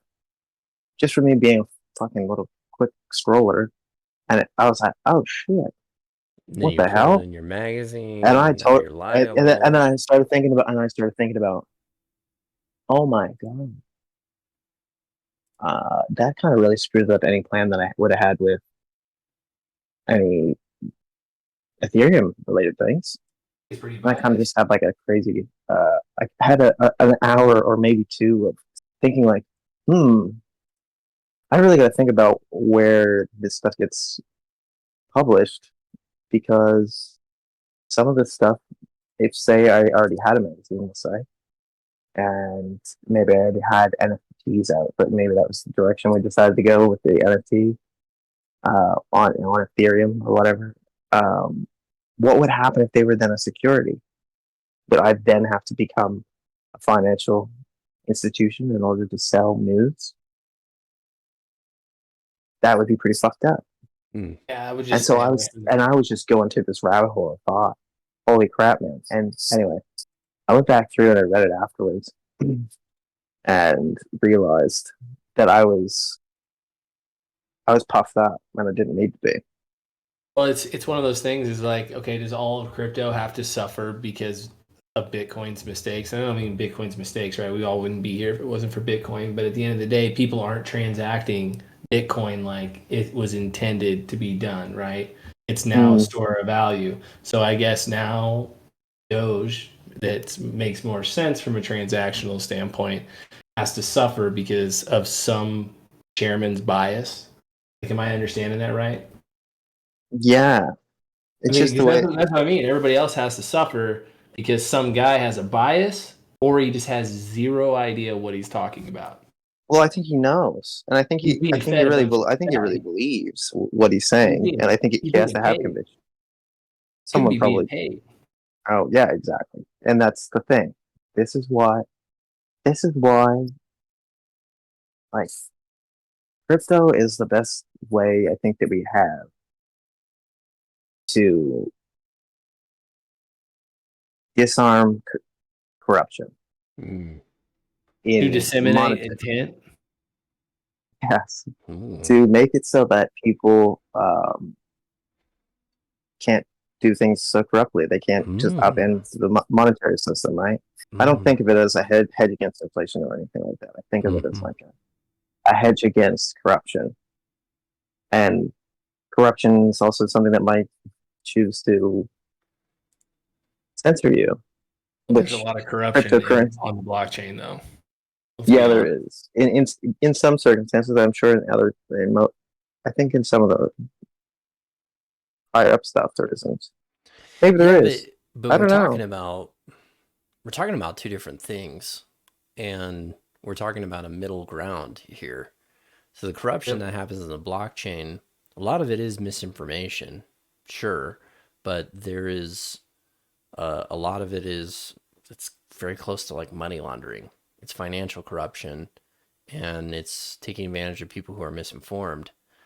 The Mm, the corruption in media, we'll call it mainstream media, is kind of the information laundering side that I was talking about earlier. And it's like, right. um, a lot of that is resolved through the blockchain. It's just a matter of how people actually get to that information and make their own conclusions. So it's like, I got something for you here. yeah, go ahead. Digital Tea Party. Go on. Canadians Just don't know what a saying. tea party is. You want to explain that? But you get where I'm going with that, Jimmy? It's like a digital tea party. It's like, you know what I'm saying? And no taxation without representation. Yeah. Oh, like that. Like American digital history Boston tea. Yeah, like American history stuff. stuff. I know what Boston Tea Party is. I went to Boston one time. But I don't as know. much I don't money know that's much moved about the into Tea the Party. crypto market, that definitely has an effect on the stock market. Like, imagine if there was no crypto and all that money flooded into the stock market. What could have all those corporations done with all that money, right? I think that if crypto goes down any further in the next day, you're gonna start seeing it in the stock market quite a bit. I mean, there's a lot of big companies that are into it, into Now's the best crypto. time to be buying stocks. I bought all my crypto a long time ago. I'm done. So Yeah, I went in for the last little piece. Kind of screwed myself yesterday. uh, I bought it right before it crapped a bit. So Yeah, that's what we were talking about Gary and me grabbing a really shitty piece of news and me reading it improperly. It's kind of my own fault. I ended up with a different outcome than what I expected, and that happens to a lot of people when they're perusing through the web on Twitter or whatever, and they'll come across something and they'll see something, and maybe it is from Gary, maybe it was Gary's post, maybe they saw it in such a light that they thought that Gary was sure that it was a security. Like maybe the way he was saying it makes it so that it seems that way, and so then you get all of these all these people saying it, but it's not actually true. It's fake news. They take talk in like forked tongues sometimes, oh like man, politicians I do. love that. And it's not, how do you figure it all out? It's impossible. It's so hard. There's no way that you can go on the internet and find enough information to see how the world is making out today and not come across something that's completely fake. Like there's so much of it in there, man. It's crazy. Yeah. Oh, I've been practicing my deep fakes. Ask Jimmy. I actually saw a crazy deep fake. I think it was a deep fake, but I never got an answer. Billy shared a rabbit the other day. Did you guys see it when Billy shared that rabbit? Nah. Mm-mm. Oh, he tweeted timeline cleanse, and there was this cute rabbit and was eating strawberries. But the strawberries look fine. But I don't know if you've ever seen a strawberry plant. The berries hang downward. On this plant, the strawberries are all pointed upward, and it freaked me right out. And I was looking at it like, that's not a strawberry plant, and I had no idea. But it could have been AI generated. Like we run into this all the time. Oh, Constantly. dude. Once you see Minty's AI creations, it makes you question life. Oh man. Well, There's no sense in competing. I just said, screw it. I'm going to voice AI. Like, I have no business in Minty's world. It's over. It's over. It's over. For so many people on the planet. AI is coming for you, and there ain't nothing you can do about it. I went on Chat GPT, as everybody does, and obviously the voice one's the new fun fad, but like I went on there and I built like a business plan pretending that the AI was a consultant for my agency, a fake, widget company. And the AI built out a project plan with deliverables, weeks on estimates, and started trying to set a date with me on like when it would come out on site to discover more about my business. And it was creepy to see it do my job, partially my job in real life, as well as I do it. and seeing it Oh, replicate exactly the way I treat my clients and just be like, dude, I am fucked. Like this is going to replace a lot of workforce in the world. And it ain't it's gonna just the replace the cashier workforce. Yeah. behind, yeah, it ain't just the cashier taking your money at, you know, McDonald's or Jack in the Box, my preferred fast food chain. But I've never like, had Jack in the Box. They don't have it here.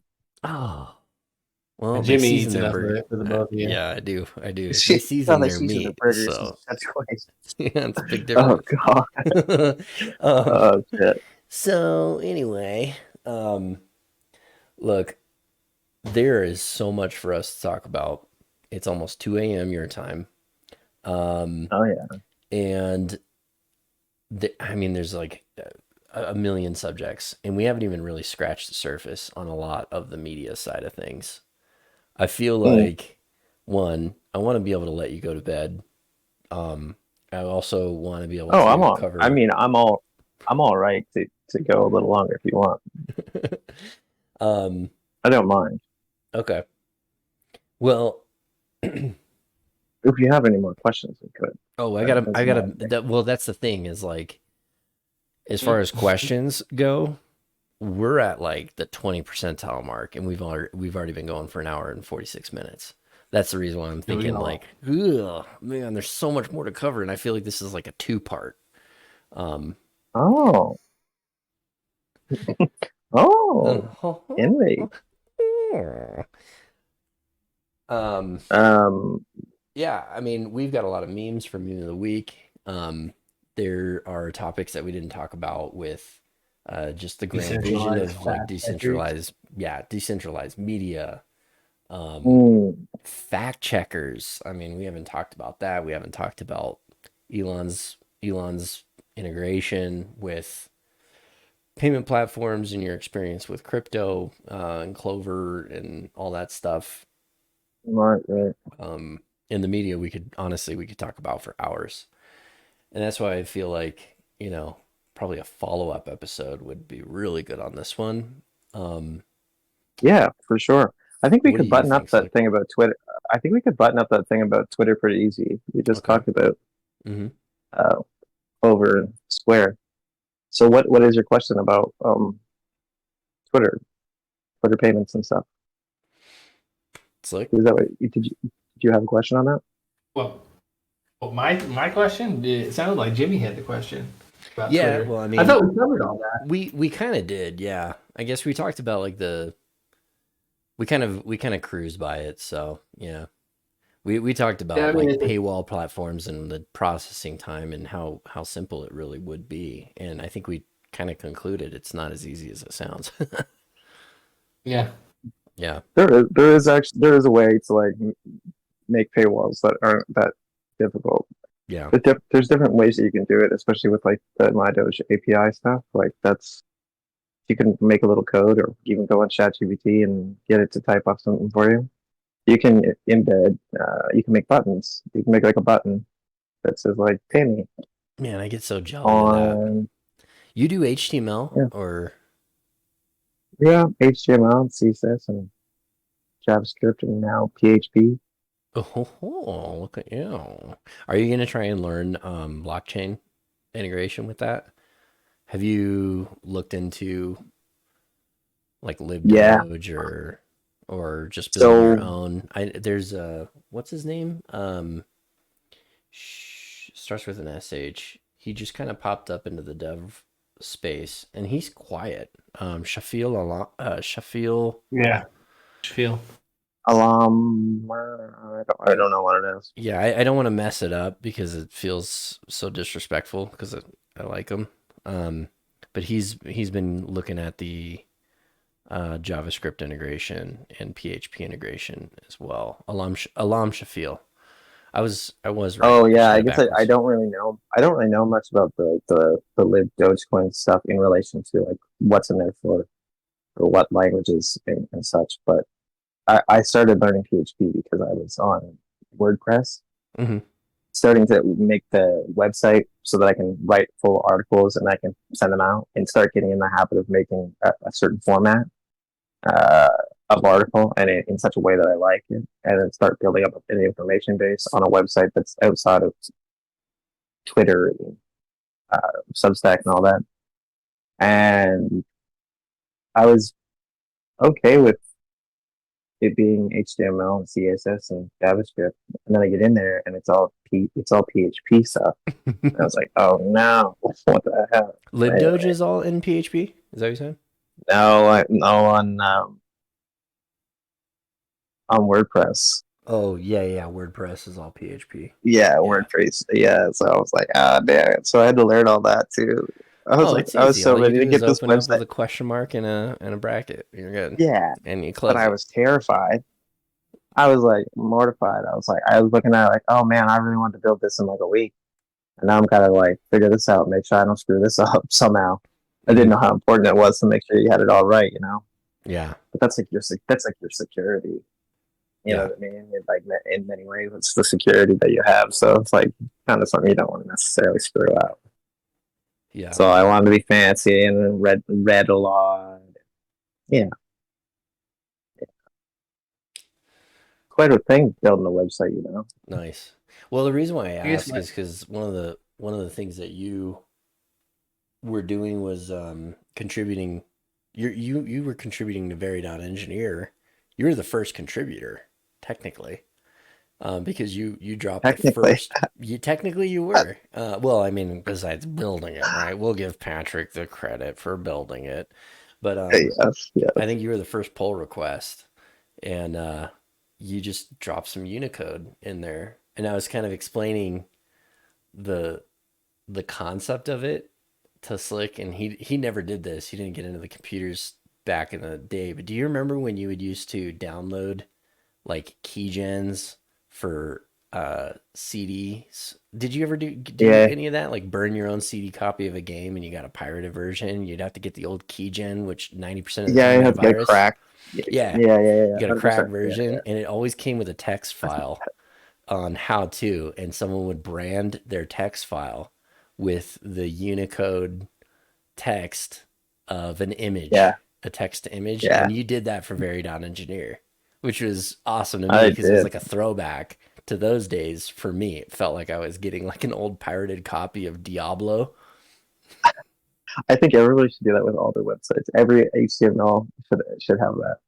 It's awesome because as soon as somebody opens up the dev tools on their on like Chrome and they want to look at the website and they want to inspect it in any way, that becomes the thing that's at the top every time. So it's like a little billboard and it looks cool. It's just like a part of your culture of your tech culture within your company or Yeah, whatever you're doing.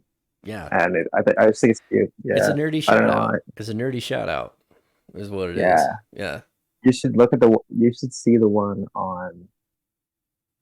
There's two that are pretty cool. If you went on time.com, Time Magazine?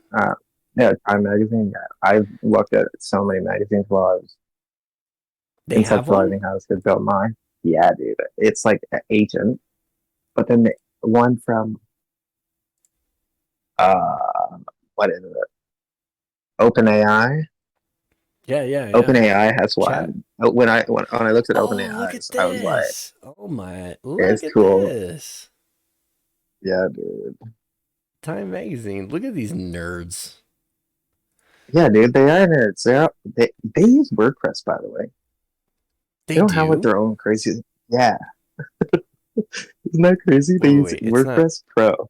it's not OpenAI. It's chat dot OpenAI.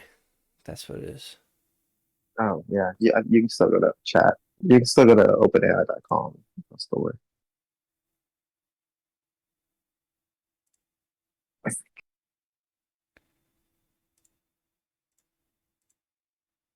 It's not in the head. Yeah, that's like a lot of how I learned how they were like containerizing certain things and learning about how that all is done. I just looked at their stuff. Like I looked at some really good examples and went through it. Just like, oh, this is how they did it. Oh yeah, they used this here when they were making this element. Work with this one. Yeah, that's how I learned a lot of that stuff. That's for web development. that's awesome. Yeah, and that's funny that you talked about like GitHub. It's not quite the same navigating that way to try and learn. Mm, Yeah. I set something up on GitHub I should mention. Okay. Uh, yeah. Wait, So hold on. what? Wow. Hold on. I have I don't Sublime Text. I don't appreciate this. I can't make that one. It's not even on your own website. You hypocrite. Okay. Hey, go to my crappy website that's all busted up right now. Just shibemagazine.com. Go to it. I don't care. I'll see if it's in there. I hope it is. Oh my god, I hope it is. Hey, you got No! you got Lorem. You got Lorem. That's good enough. Oh yeah, for no, I me. got destroyed. It's not up there either, fuckers. So I was having a problem with it. I had a critical error, and I haven't got back to fixing it yet. Sort of making it so the content that I was putting up as articles, like the posts in WordPress, were showing up in a very obscure, terrible way that wasn't legible and it wasn't helpful. And it was because of the plugin I was using, and I was putting a lot of. I was really hoping that plugin would work. I was using it for a lot of things, and the plugin isn't going to work for what I'm doing. So now I have to pull that plugin out and replace a lot of things that I had done already, which is really sad. Oh man, I know that feeling very well. Oh man, yeah. Slick, were you about to ask something? Oh, I was listening to you guys talk, and I opened up my Sublime Text to pull up some of the HTML stuff that I was doing when I wanted to go down that route. And then then I realized I had to update it because it's been like 5 years. All right, I quite like that.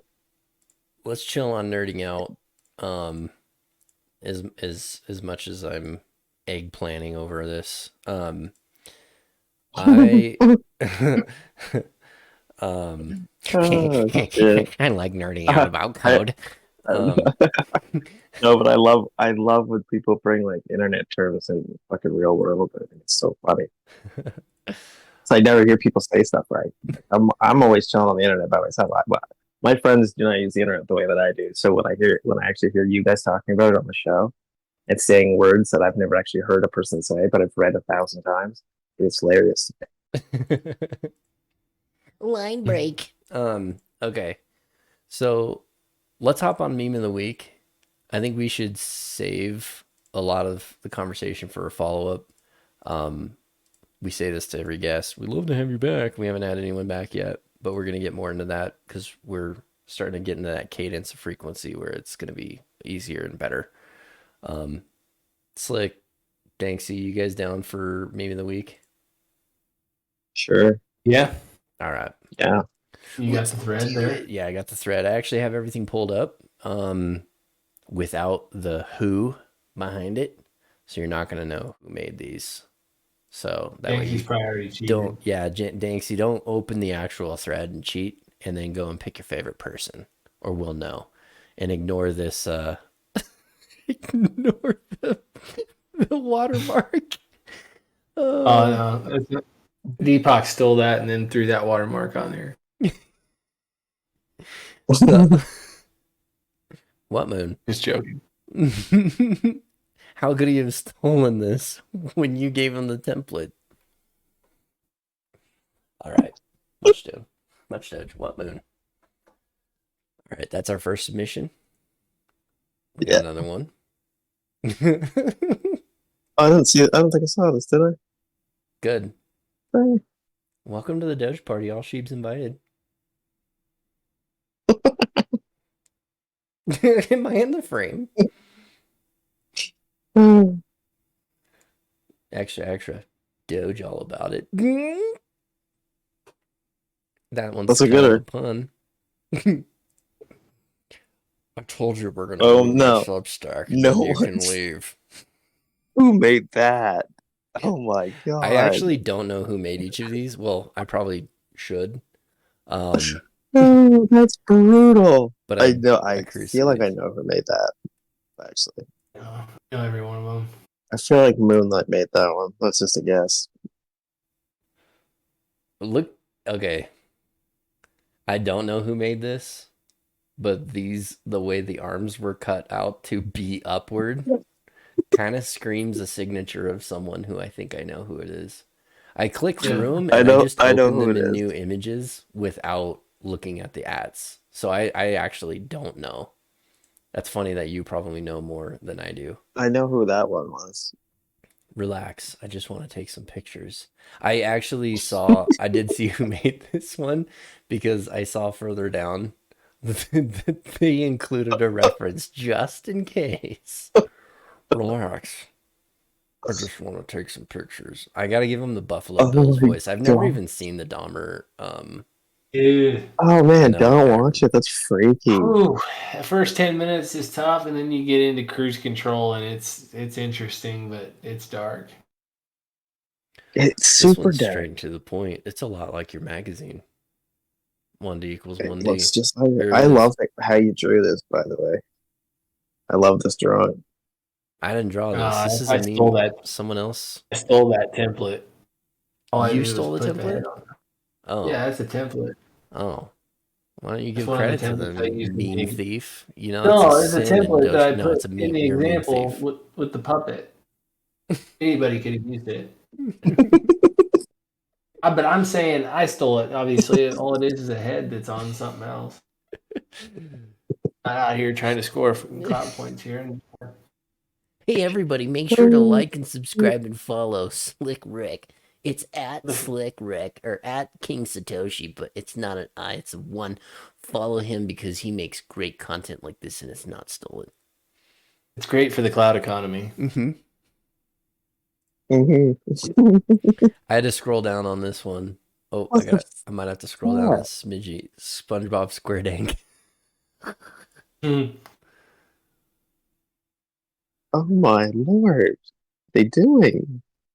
Swapping hats. Oh, that's all it is. Oh, swapping outfits. All right. Yeah. Yeah, it's like Daanksy and then Shibe Weekly. Yep. All right. So we got SpongeBob SquareDank. We got straight to the point. 1D equals 1D. Yeah, yeah, yeah. I know who made that. We I got think so. relax. I just want to take some pictures. Ooh, we got a little sticker here. I didn't notice that Oh, the it's a first time. Dutch drawing. We got Shibe Magazine. It's Those not. shades are funny. Do not underestimate the high effort. Do not be fooled Yeah, into that's thinking this is low effort because I guarantee there's a lot of look at this cleaned out Yeah, lines. yeah. We got you. Told you we are gonna read my Substack and then you can leave with your latest, the effort towards your latest, and we oh got my, Buff Doge creeping in the back. that's brutal. We got full shout out to your freaking cancer lungs that you're doing. Oh yeah. Yeah, Mm-hmm. it's me. With some potential ideas for Shibe Magazine. And Yeah. at the bottom. Wow. I won't translate that for you. We got the classic full-on minty multi-character. It's not minty, by the way. But these are definitely minty stickers, except this one. I don't think this is minty's. That one always freaked me out. I actually saw that one earlier today. Like As that one. somebody had it inside of a plastic container looking like a peach. It was really weird. Like they had it Okay. inside of a plastic container with, or not a peach, but a pear. Can we talk about a weird one? All right. After we get done with this meme of the week, I want to let's pull up one meme in particular that I want to pull up on Twitter, and let's talk creepy. Okay. All right. And then what moon? This is someone who doesn't give a fuck. Oh, well, we know who this one is. So don't let my biases pick my favorite. Love you, Deepak. All right. So you Which want me to one? pick one? We want you to pick one. We're gonna give them 420 big bucks. Oh man, Coins. Doge coins, not I bucks. Yeah, Doge I bucks. really I like the Jeffrey Dahmer one. So it's hilarious. So we got two The Jeffrey Dahmer the one ones. where the one where This the one next and this one. one. Yeah, because it's like it's real creepy. Why Like does everybody picture you as Jeffrey Dahmer? That's the question. Yeah, that was there's. a good question. We got two. Oops, I closed one.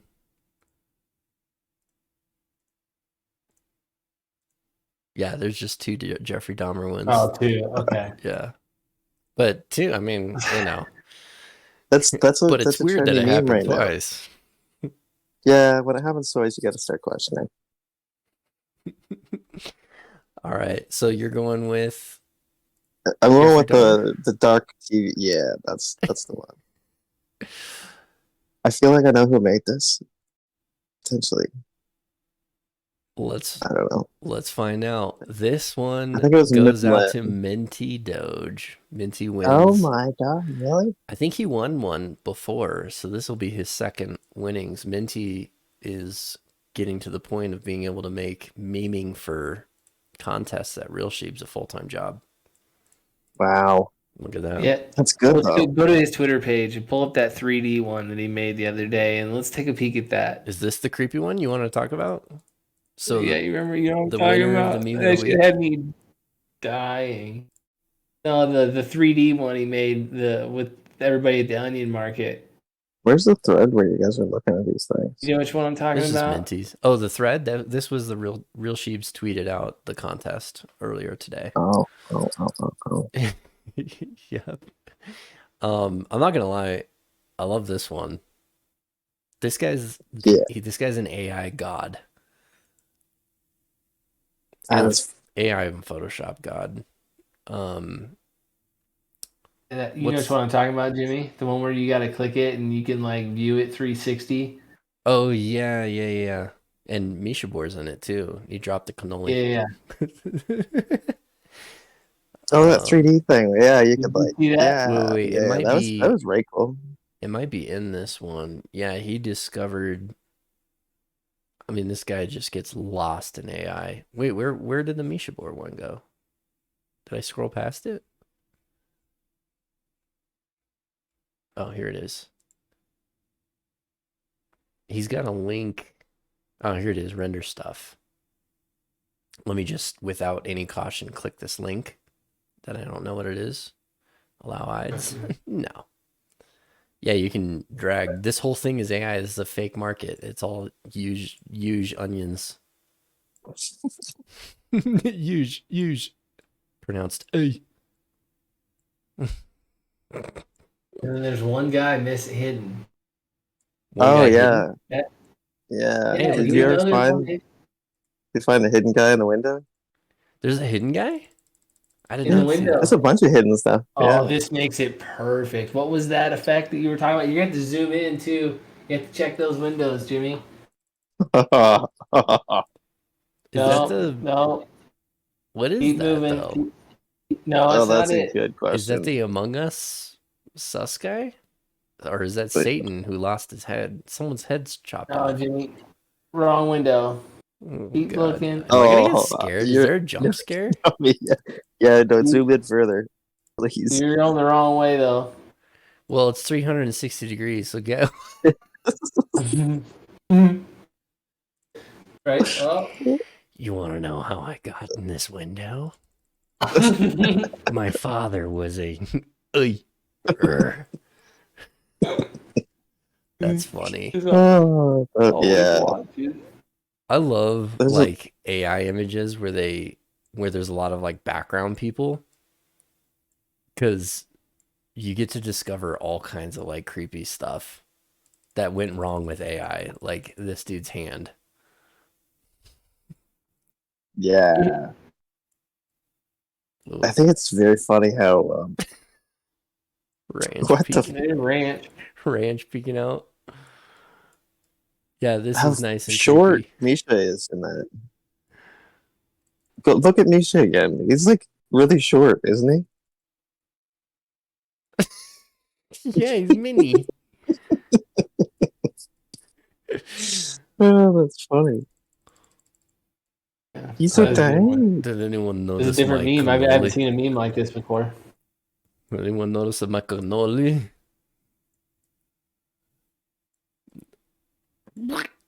Okay. Damn. Hey, Daanksy. It's pretty cool. congratulations to our meme of the week winner, Minty. You done it again. Damn. That was a good one. I like a good laugh at the bat. Yeah. Awesome.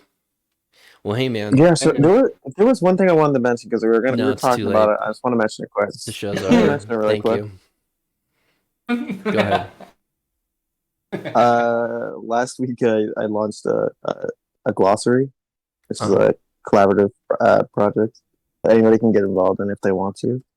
Um, it's just a glossary of Doge related items, terms, and I'll share it right after the show so people can see it.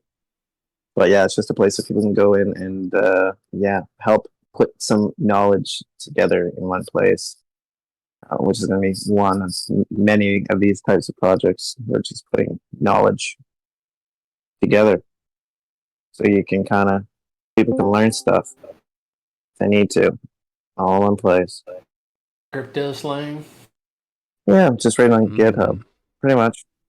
I like it. And so check out Shibe Glossary. Okay, so you already started the GitHub. Yeah. And it's all on the README MD. So everything's or Are you on my glossary MD. GitHub right now? I'm in the Shibe Glossary. So the Oh, look at README you. just takes us right out Oh wow, look at you to go. it. Yeah, hey, Yeah, you know what? yeah, I'm a GitHub pro now. Ever since I wanted to learn how to yeah. So code. it's you just go, you just all you do is go in and basically there's your glossary, and so I was getting people to add terms, and so they want to be the person that was kind of in charge of words. Mm-hmm. I didn't think that that was right. I don't want people to think that like I wanted to own the words in any way. I just wanted to make a glossary that had Doge related terms and like a lot of them, as many as we could come up with. Mm. Um, that people put it in one spot, and then say if maybe you guys were going to do something down the road and you're doing a project or something like that, you want a glossary. Well, there's a glossary right there. You can take it. Hmm. And as a community, we decided those are the words and those are the definitions, and they continue to be updated over time. But if we wanted to use them for anything, we could. I just think that it's a good basis is to have some free information repositories that people can they know where they are, and yeah, that's one of them. That's good. Good for Because, yeah, it's good for communication, man. It's good to know what the words are. yeah, I You guys got to mean, be all on the same page on that. for sure. I mean, like, this stuff is becoming buzzwordy and things lose meaning fast, you know? And we get to the point where people just throw it out there. And if you're new and you hear the words NFT and you're like, I thought I was listening to a Dogecoin, Mm, podcast. mm. I have no idea what they're talking about now. Right. And explaining some of that, but things being very Dogecoin centric too. I mean, like mining, right? What does that even look like? Obviously, nodes. Ecosystem would be a Nodes. good one to add. So go ahead. Ecosystem would be a good one to add. Sure. Ecosystem. Yeah. Go on there. Wallet. I mean, everything. This is so for the audience, because I think my links are kind of hidden, right? It's just Shibe Magazine's GitHub and then Shibe Glossary. So if you go to Yeah. github.com/Shibe Magazine, and cool. So this just your Shibe Magazine is on GitHub too. And then Yeah. so we can go to the repositories up here and you can head over to Shibe Glossary. And this is just a public place where people can contribute to the glossary file and make It's their very edits. simple. Yeah, and what's Just cool add is some stuff in there. you can just click the edit file right on here if you're logged in. Yeah, you might be you might be able to do that. I wasn't sure how that worked. You can, yeah. I know, like normally you fork it and then you fork it and then you do it from your own thing and you push it over. But you might be able to do it from right there. I don't know. You can, yeah. So what it does is it creates it for you. I kind of learned this because I didn't want to fork the entire Dogecoin GitHub on our episode with Chromatic and Moonlit. And Chromatic, talked about how here's how simple it is. And I tried to see how simple it really was, and it really is actually as simple as he said. You can do it straight from GitHub Web. And for something that's informational like this, and you're not doing a lot of coding and you don't need Visual Studio, you can, as you can see, you have Yeah, just do it right there. It's basically just a TXT file or just a text file. So and then we add in one here. Let's contribute now. So let's drop in Node in here, and Node. We'll do this. We'll call it Node. And how would you define it? So I would say, what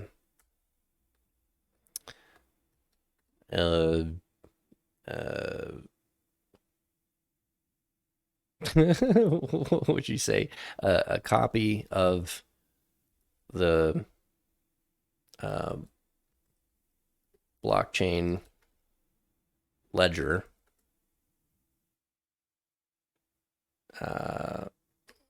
which, well, there's probably a good definition that's already out there. It's a copy of the blockchain ledger, which contributes to transaction validation and holds, I would almost call it like legitimate, because I don't want to be redundant with the word validation. A Dogecoin node is a computer that runs a full copy of the Dogecoin blockchain, which is a decentralized digital ledger for all transactions that occurred on the Dogecoin network. Each node stores a complete copy. I don't have subtitles turned on, Sleepy Joe. I just used ChatGPT and typed it in. And that's what I was reading. Did you really? Yeah. I just took ChatGPT in that. Yeah, for sure. Okay. I love ChatGPT, man. It's great for this kind of stuff. Please edit this. I'm a fucking idiot. Probably don't want to do that. There's kids contributing to this GitHub. Okay, so let's just say I went with this for now. From here, I can propose these changes, and they'll go with my local fork, which shows up on my own copy now. So it just creates it for me, and I can create a pull request now, and then you can validate that as the owner of it, and merge it and throw it in, and we should be able to see it on here next time you validate that. And it'll show on the recent changes, a few minutes ago, and it's in. I know, Slick, you've been wanting to I got like some a GitHub, notification so everywhere. There's how you do it. So yeah, you'll get an email. We're good. And I can watch this now. And I'll just do all activity. I don't care. There you go. Audience, it's that easy. I think I just merged it too. Really? Hey.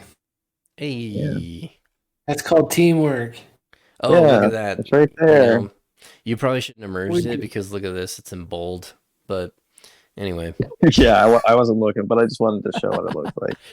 But hey, it's there. Look at that. Yeah. Jimmy was indirectly teaching me. He knew that he was also teaching me in that moment. He was practicing. It's true. I practiced offline. I was like, come on, Jimmy. You're gonna end up showing Slick how to navigate GitHub. So I was saying right there, rehearsing in front of the mirror. Oh God. You're teaching me at that moment, just like everybody else in the audience, how to use that. Yeah. So pretty simple. And I think this is a great resource. This is a really good kind of like closing subject, I think, for the community is like, hey, permissionless means if you got an idea and you want to do it, just do it. And if it's collaborative, Yeah. great. Throw it on GitHub. Do what Patrick did with Very.Engineer and just let the community contribute. When we said early on, GitHub is intimidating, really, I think what collectively, I think we probably can all agree, and if you don't mind me speaking for you guys, but jumping into Dogecoin's GitHub and trying to understand the code from zero is a different story. But don't be afraid of GitHub. It's a place where you're not going to do damage to the area that you're doing because someone has to accept your pull request. Open it up, click edit, give it a shot. And if you have ideas on a glossary terms, which is a great place to start. Yeah, that was the whole good. point. That's what I'm It's thinking. a very easy starting point, and I don't care that much. Mhm. Like if you mess up, like I don't care at all. Really. I'll just say like, yo, do you mind putting this into your pull request instead of this that you have here? Would you mind making sure that that section's bold if it's required to be bold for whatever purpose? Mhm. I don't really care all that much. I just like to see people like contributing Yeah. to something that's helpful for everybody and that everybody can use in their own projects later on, or it's even kind of fun if you're into that. I mean, if you're into mansplaining and everything, but sometimes people just really need to get in there and get hands on and learn, Did you say and create an environment. mansplaining? Yeah, did. no, everybody wants to everybody previously until Why did Very you break that Engineer came out, everything was really just kind of behind the scenes, like a control thing or what have you. It was like it required permission, or you had to be a part of something to be able to help, or what have you. Versus an open environment creates an environment for people to learn and collectively And come up with solutions, and yeah. it just creates a natural environment. Yeah, and I don't think people intentionally even do that. I think it's a No. lot of people have imposter syndrome, right? And Right. they feel unauthorized or unqualified to make contributions. But at the end of the day, you can do that. And that's what's cool about GitHub. And that's what I think is really cool about the glossary, because it looks like we could use some help on that. And it's a good starting place. And yeah, I'm all for it. So good Yeah, work. Good I work. just fixed your bold text too, so that's great. That was a Thanks. good pull request, Look at bro. that. We collaborated. Look at this decentralized. And then I can't wait for Patrick to go in and fix my definition of node, but it's all good. I expect that. Hey man, closing thoughts. I don't really plan on necessarily changing them. I don't even necessarily plan on changing them. Like, I mean, if someone puts something serious up there and it's pretty close, somebody else can come in and rebuttal it later. You know what I mean? Like, it's a It's like living Wikipedia, thing. but Yeah, better. maybe you can add to it later. Yeah. Maybe I mean, we can link up, and if I find some free time, and that's something that I want to learn. So if we just bullshitting in here on Discord or whatever, it's a good place for me to get hands on. That's where I'm going to learn. Jimmy, you can show me around all you want, but I'm going to probably have another whiskey, and I'm going to start back at zero. So I'm going to have to get hands on. Yeah, for sure. That's the best way to learn. And that's what I'm encouraging people to do with this GitHub, because this is a very safe repository to learn GitHub. You're not destructing code and putting malicious stuff on people's computers. You're just updating a place where people can read something. It's a very safe place to learn GitHub too. So I would double market it as that. But I swear to God, if somebody puts in some malicious code in there while I'm not paying attention, oh boys, it's not going to do anything. Honestly, it's going to be pretty hard. I'll make sure it's not. It'll be pretty obvious. Run it on your computer. Like, what's this glossary doing? Why did I install it? What's this weird string of data at the bottom here? I'm just going to leave that. It's a good starting spot, and I think that people might actually enjoy working away at it, just picking away at it. Whatever, it doesn't need to be done tomorrow. It doesn't need to be done in a week. Just something that people can pick away at. Yeah. Well, hit me up. I mean, obviously, it's easy to get a hold of me now. So you want me to just come in and bullshit and show me around. come up with some things and maybe we can add to it while we're talking. It'd be cool. I'd be down. Cool. So just let me know. I need to learn. I want to learn. Well, You just need to Daanksy, run right head first into GitHub, man. That's the best way to do it. yeah. Yeah, I just got logged in, so I'm just getting over all that anxiety. So Yeah. Daanksy, So we're, let's get some closing thoughts yeah. for the audience. It's late your time. So, what do you got? Well, I love putting I people on have the a spot because they got magazine. to think of it right then and there. Yeah, I have a magazine and it's coming out like later this year, and it's the technical stuff that we talked about today isn't going to be something that anyone's going to have to deal with. It's just going to be a lovely experience for you. But it's about Dogecoin, and that's my goal, is getting that thing completed. Right now, we have a thing called Shibe Weekly, where I highlight different stories throughout the week. Um, and it goes out on Saturday or Sunday, depending on if you're in Australia. Other than that, we're on Twitter, and I post some stuff out, funny stuff and sometimes serious stuff. No warning in between on Twitter.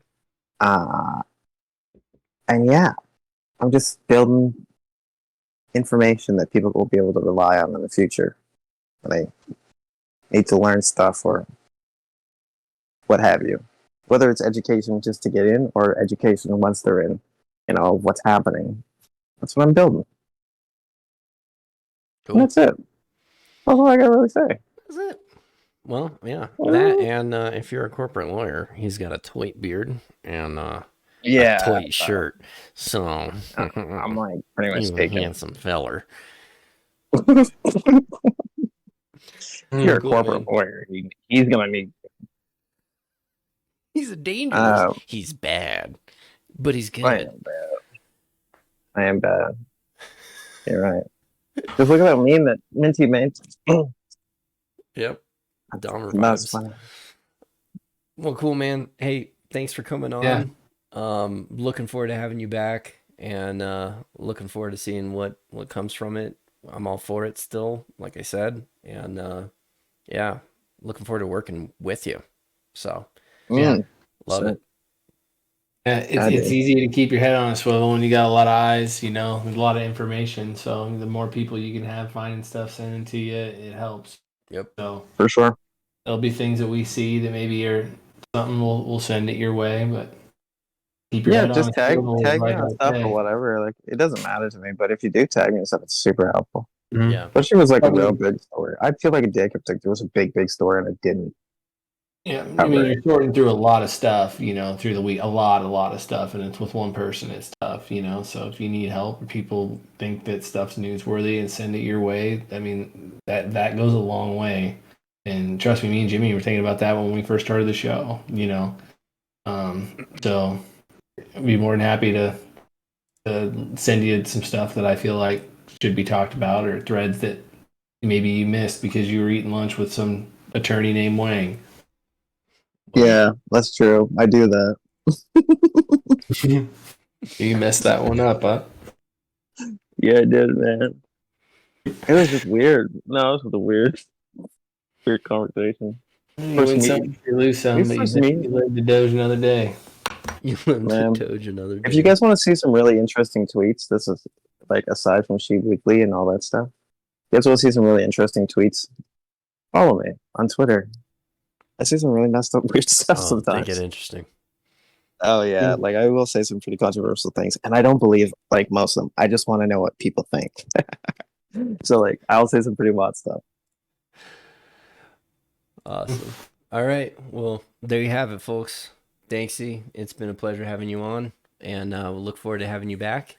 And Yeah, but with that, I think we'll close it on up. Thanks everybody for tuning in, and until next time. until next time. Don't trust, verify.